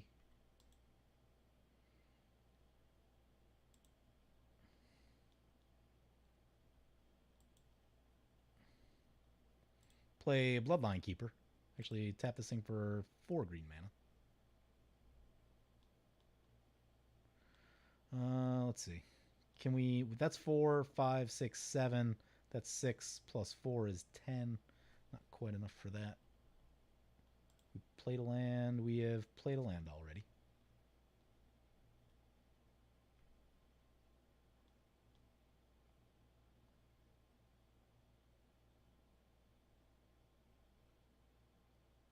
Yeah, I guess it just got to be... Oh, can we get Jegantha, maybe? Jegantha would tap us out. Okay, maybe Jegantha next turn then. Just get the Bloodline Keeper, I guess. Filter this in the triple black.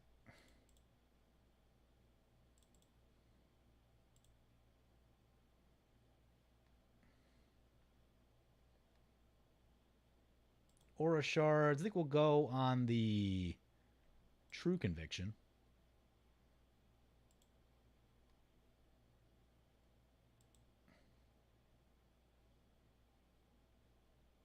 Play... What do we got? We got 3 mana left. Seal? Play the Seal? Yeah, I think that seems fair.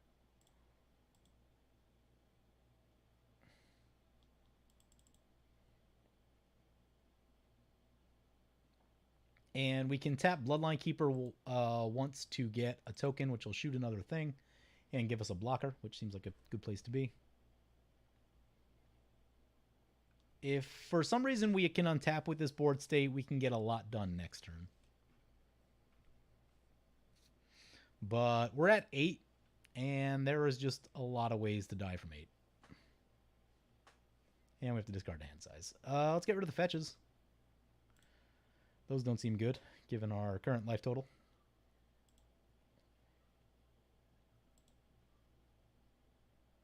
Okay, let's take a look and see what's going on in chat. Still can't get rid of this bot. No idea what to do about the bot. Kata says he's done very little in this game. Yeah, that is largely true. It's been a weird game. The no board wipe when everyone's playing creature decks game. It is nice that Beguiler doesn't give Iroas back. That is very true. That's a Sunscorch Regent. Card that I love. Haven't been able to run it in a lot of decks recently, though. But it's the type of thing that, like, you play it, and someone probably has to use a removal spell on it, because even one trip around the table has probably got at least 7 power, if not more, and it just gets uncontrollably large, and you have a real big problem on your hands.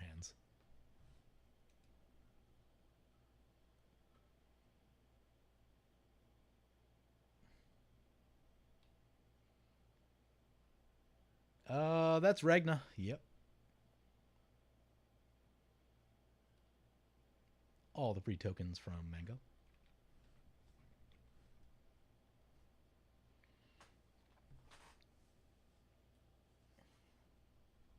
Shoot the mark. I will eventually. There doesn't appear... Oh, that's Katus saying that? Oh. I believe Katus has something red. Or the monument. I'm just going to wait till, the last moment when it becomes relevant to shoot either of those things. Yeah, this deck is all about waiting to shoot. Just because you have a creature you can tap doesn't mean you do it. You generally wait as long as possible before you start using stuff. People that have played against this deck figure out that like you have to make me start using things, otherwise I'll just sit there and, you know, amass a whole bunch of toys that get kind of wild. So, like if you force me to use Visara early, and leave me open to someone else, I tend to lose a lot of life when that happens. And it's interesting because you can play at the end step so much with this deck that, yeah, you get to have really informed decision making. Oh god. Oh yeah, all coming our way. All coming our way. I mean, I guess we lifelink.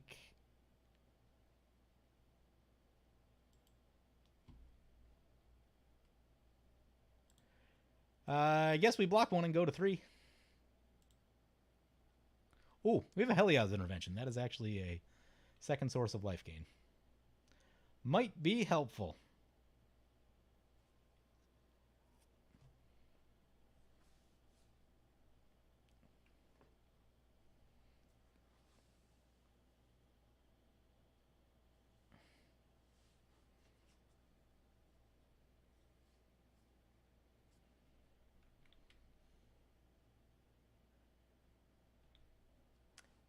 Tap creatures are fun, but does sort of turn into value control, which feels painful after a while. Yeah, that does happen. That is sort of just kind of where the deck naturally ends up. Oh, but man, it's so much fun, and I get that like sitting across from it when I have 10 creatures in play is like not the best time, but it's still, there's a lot of ways that things could be going poorly of stuff that you've seen a million times. So at least it's got that like uniqueness factor to it that, you know, how many times in a game do you see Avatar of Woe be the controlling factor of the game, right? It's just not that common anymore. So, yes, you could just play like a lot of board wipes or a lot of removal instead, but it's more fun when it's Avatar. But yeah, the deck it is a little rough. From like, I mean, we burned 45 minutes on the clock. Opponents have been much faster than us, and that's because we're always leaving up priority.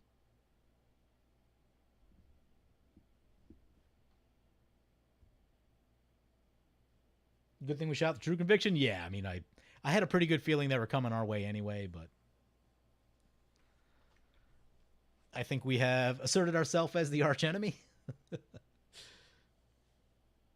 Not that we have like a ton in play right now, but like, we did our thing earlier, and our thing is very wild. Sean probably also wants his Iroas back. I think if we die, he'll get it back. Forget how that works exactly.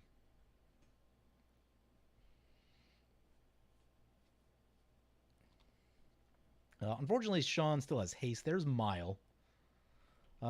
Probably doesn't have anything in hand if he's going with Mile. I think he's going to try to catch something off the top here.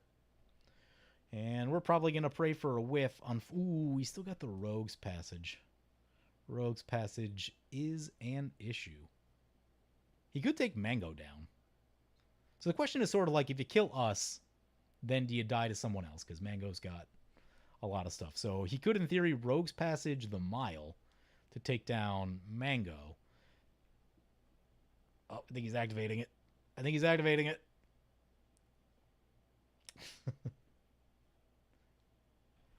Yep, activating the Mile the Anima. Okay.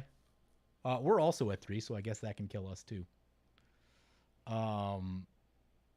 Which would not be great. We'll see what he wants to do with that. Xenagos on the Mile. Who's getting the Mile?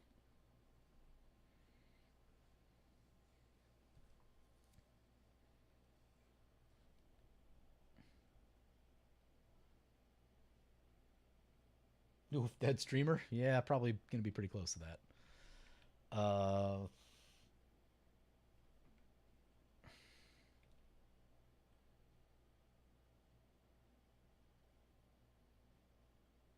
Going into Mango. All right.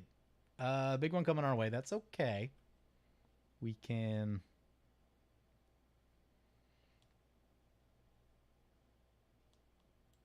we're going to make a 2-2. Kind of wish we had that Trostani still. Gain some life off this 2-2. Not going to happen, sadly.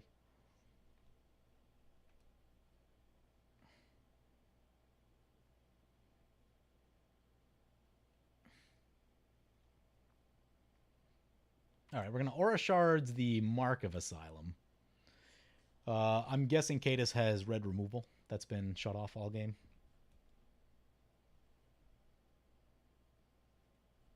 Use ability.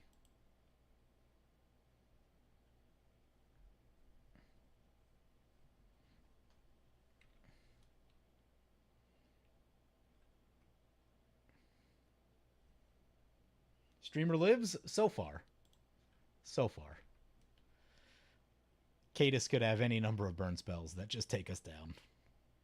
If we untap, though, probably on Team Heliod's intervention. Block the thing.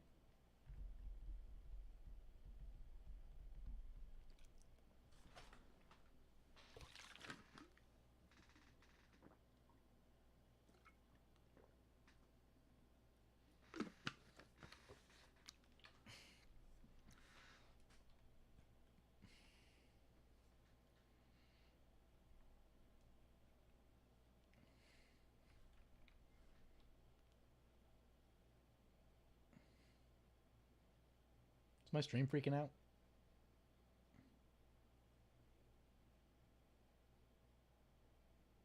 Wheel or die. I mean, I'd rather live if living is an option.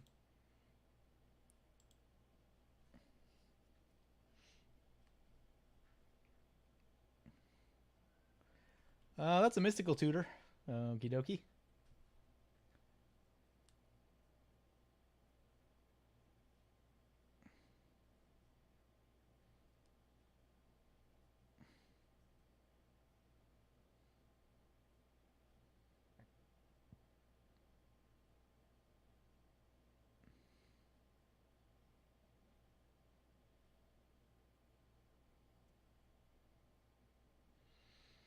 I really wish we got the Pulse Mage Advocate in last turn. Because if this is about to be a wheel, this Niv Mizzet would be awesome.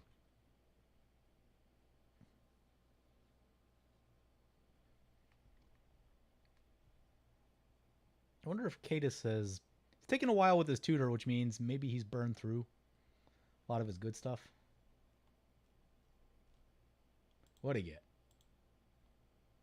Tunnel Vision. Oh, God. Target player reveals a name. If it isn't... Otherwise, that player shuffles.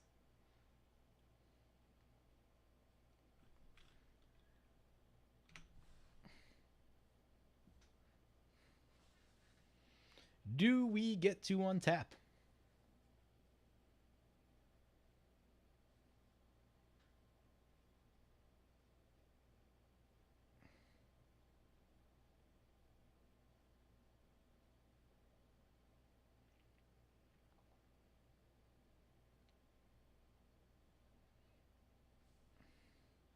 Pays for the fish.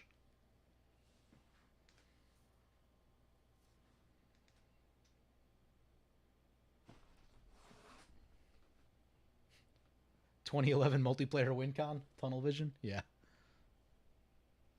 I don't even know. I know there's combos for it. I don't remember what they are. I haven't seen it in so long.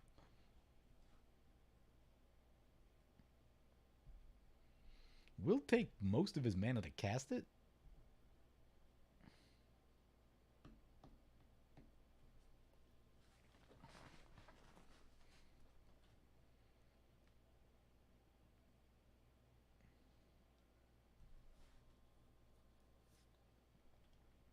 Tunnel Vision targeting Sean.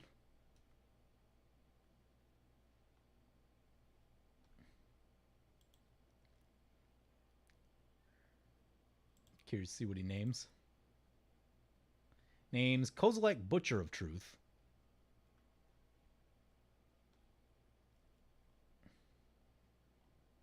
So Sean has 2 cards in library. Look at the cards. Oh, he does have a Kozilek Butcher of Truth. Except it was 2 from the bottom. That's rough. World Spineworm. World Spineworm shuffles in. That gives him 3 cards. Kozilek's a thing. He still has haste, too. It looks like we might untap, though. This turn's going to be tricky. Hadn't really planned what we're doing exactly. Skull Clamp. Oh, he's tapped out.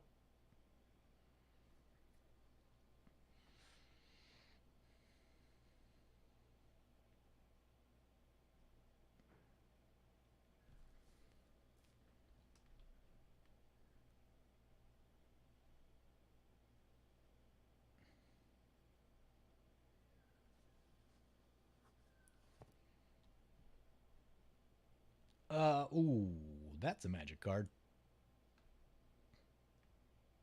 That is probably the game winner.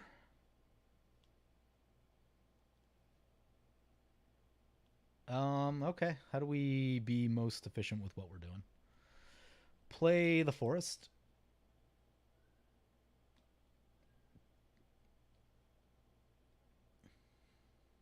There's a Kamal in there.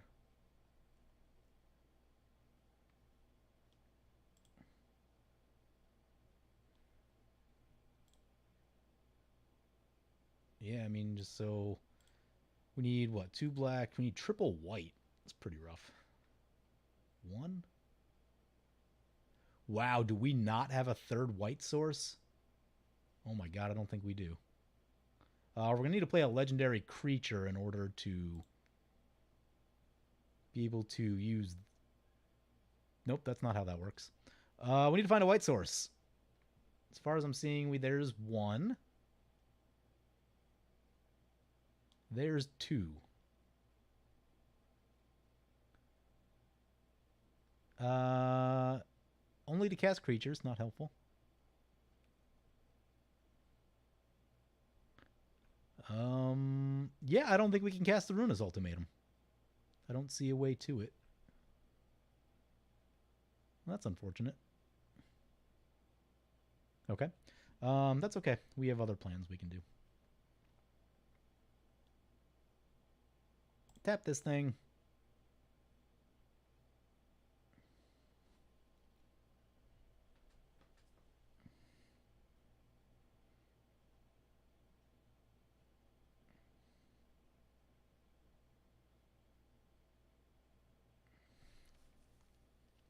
Oh, he still has Xenagos. Xenagos means Hasty Kozilek, which is a problem.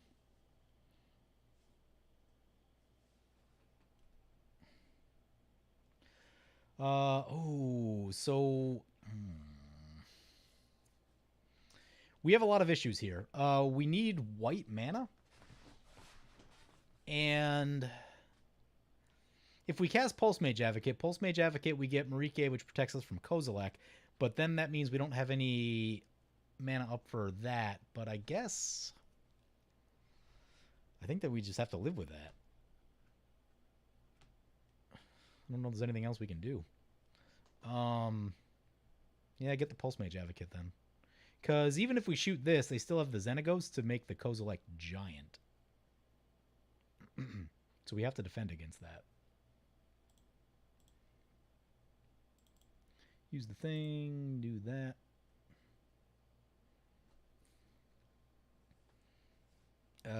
Shoot the haste.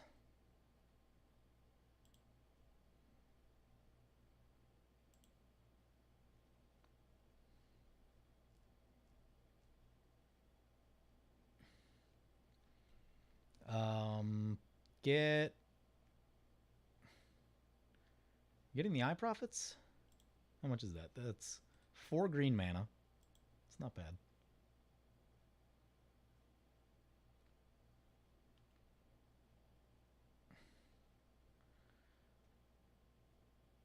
Oh, Iros is a creature now. We might be able to get enough damage. We could probably kill Cadus and then just deal with Sean. That seems like a play. Yeah, let's get the Eye Prophets. Need a blue and a white. Oh god, no. No, we won't be able to get the app. We won't be able to get the Valkyrie also because of our white mana situation. Down to 2. Aura shards. Let's get rid of this propaganda.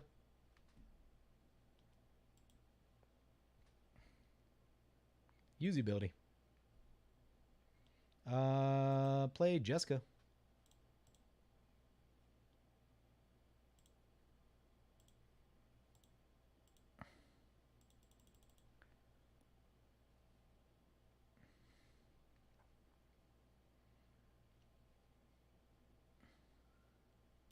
Aura shards the Remora, I guess. Use the ability.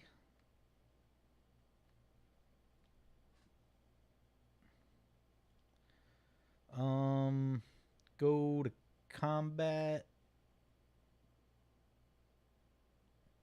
This and this indicate us. And I think we're gonna stay back against Sean because we have a Kozilek coming at us.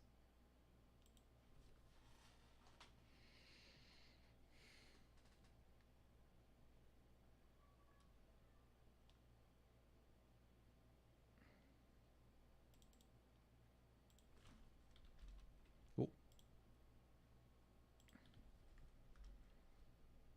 Says, well, I'm down. Good game, Katus. Probably didn't get to do as much as you wanted, but this game's been going on for a little while. Tristani could fight off the Annihilator? Could. Yep. Missing Tristani. Let's activate the Eye Prophets. See what we get. We get an Archivist. Yeah, we have no white mana really, so we need white mana for everything.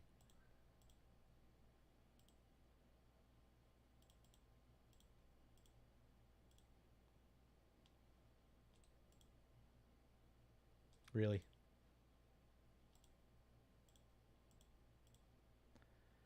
Play the Archivist. We'll wait on that, I think. Aura Shards. Yeah, I guess we just shoot that thing. It's indestructible, so it's not going to help.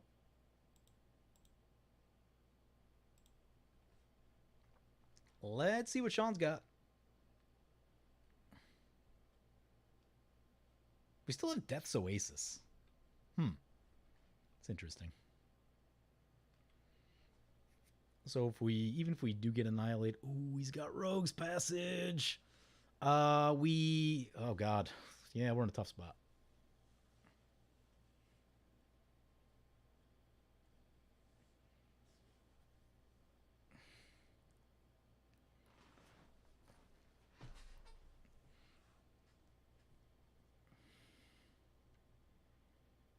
That's a Mirage. That's a giant problem. Although that shuts off Kozilek.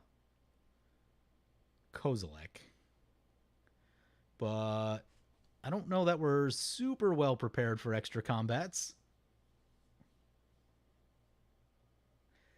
This deck seems fair until Seedborn Muse happens. Oh, Seedborn Muse would make this deck busted.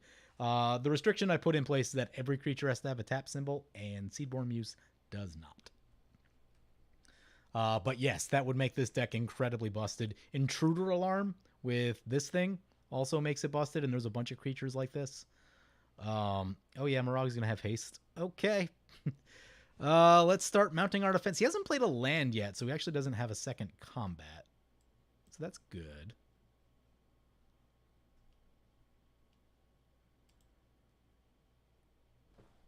Defensive Stalingrad, here we go.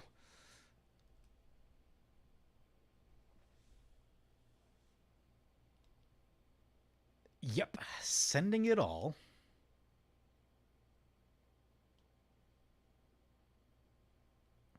One's going to be unblockable. Yeah, that's going to cause some issues. Which one's he going with?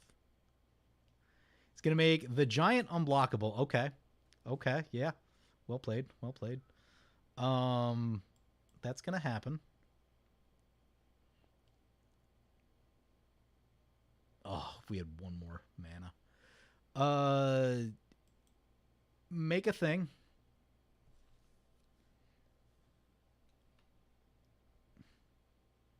That thing is giant. Aura shards that.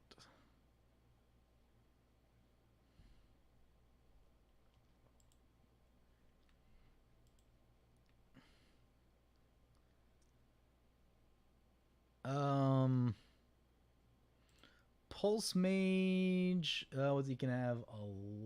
Lands are bad, actually. Because then he just landfalls.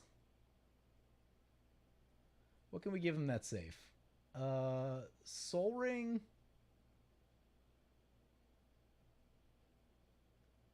Lure isn't good. Chromatic Lantern.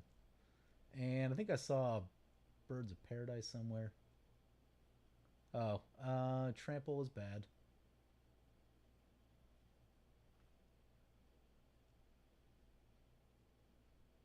Kogla is bad. That thing doesn't do much. We can get Avatar of Woe. Does Avatar feature better than Marike? Avatar can come in. Which one's unblockable? Avatar can come in, block Mile, and shoot that? That doesn't seem awful. Yeah, let's do that.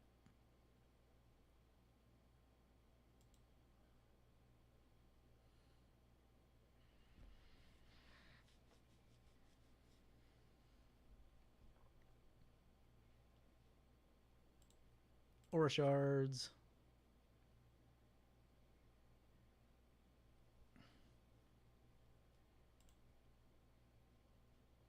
Use ability.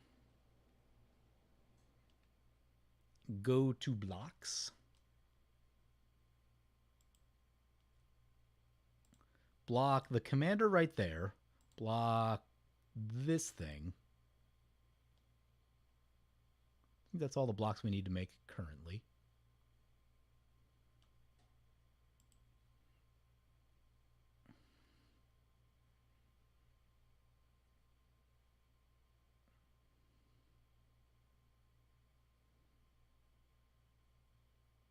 Oh, you want we could have done? If this were untapped, we could have untapped Iroas, and that gives us a very good blocker.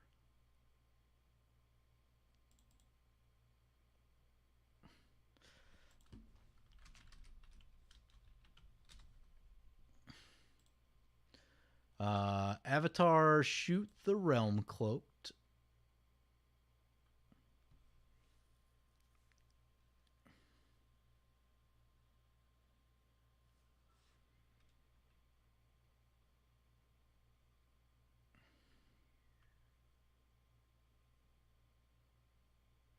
Cycles the Migration Path. Risky when you have 3 cards left.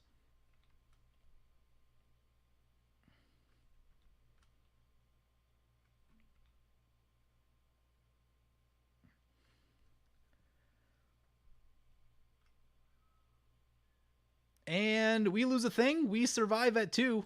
I guess we ping him in the face, and then we draw a card.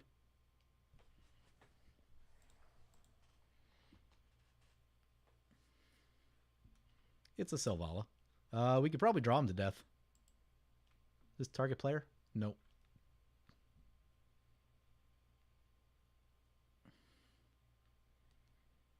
Mystic Gate. Selvala.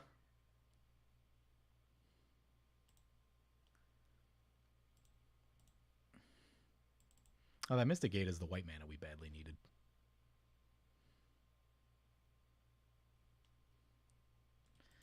Ugh. Trouble tapping my lands. Let's try it again. Oh, P-Scoop's right there. Okay. Yeah, we were going to draw him to death. Also, I mean, I don't know that we just had lethal damage-wise. If we brought something big back, maybe, with Razia. Yeah, Razia's pretty big. So, yeah, we could have gone about it either way, I think. I can't believe we won that game. We've been on low life for a while, and, you know, the board was really out of control at a lot of points. Opponents got us down there pretty good, and we were in a tough spot. So, surprised that all worked out. A few cards I've been testing out with this deck. I've been testing out Null Mage Advocate. It's been really good so far. These effects are much better than you think because a lot of times there's an arch enemy, and it's really good for dealing with an arch enemy or a problem at the table. Death's Oasis has been incredible. Was almost, if we didn't get our hand wheeled, we would have had so many creatures. Still trying to test out Jeska and Razorfin Hunter. They both do 1 damage. Razorfin's probably a little better just because it's easier to cast with Jegantha mana. The Kalitas was not great, actually. I think it's one of the first times I've actually gotten to use it. The triple black is really hard, so I've been wanting one in paper, but I think this probably makes it so I won't go after one. But Godsire is still one that I want to get to, which is kind of in that like $5 to $10 range. Last I looked, it's like just enough to be annoyingly expensive. And I'm like, ugh, I don't want to spend that much on a Godsire. But yeah, cool little game right there. We got to see a lot out of our opponent's decks. Kate has kind of got the short end a little bit, just didn't get to do all that much. Oh, we got a super chat. Haven't been paying attention. We got Alpha Wolf. It says, great game, PJ. Glad you got the win. Thank you. I'll be honest with you guys. I need to lose a little bit more. I would not have been sad to lose that game. My win rate has been like a little higher than I really kind of want it to be completely honest with you. I don't want to get that reputation, but it's also like when you play as much as I do, like your decks just kind of start to become good. Tunnel vision for the Kozilek. Godsire is rad. Godsire is another one that if you're playing Intruder Alarm, it will go infinite. So the moral of the story is I should get an Intruder Alarm, but that will take this deck to another level. And that's when you're starting to talk about like very fast combo CEDH almost type stuff. But anyway, I'm going to wrap it up here. Thank you guys for watching. I'm not sure if I'm going to do more of these in the future or not. Still kind of figuring that out. I just wanted to see how this one would go. So I will keep you guys posted, and be sure to check out my other content, and have a good night.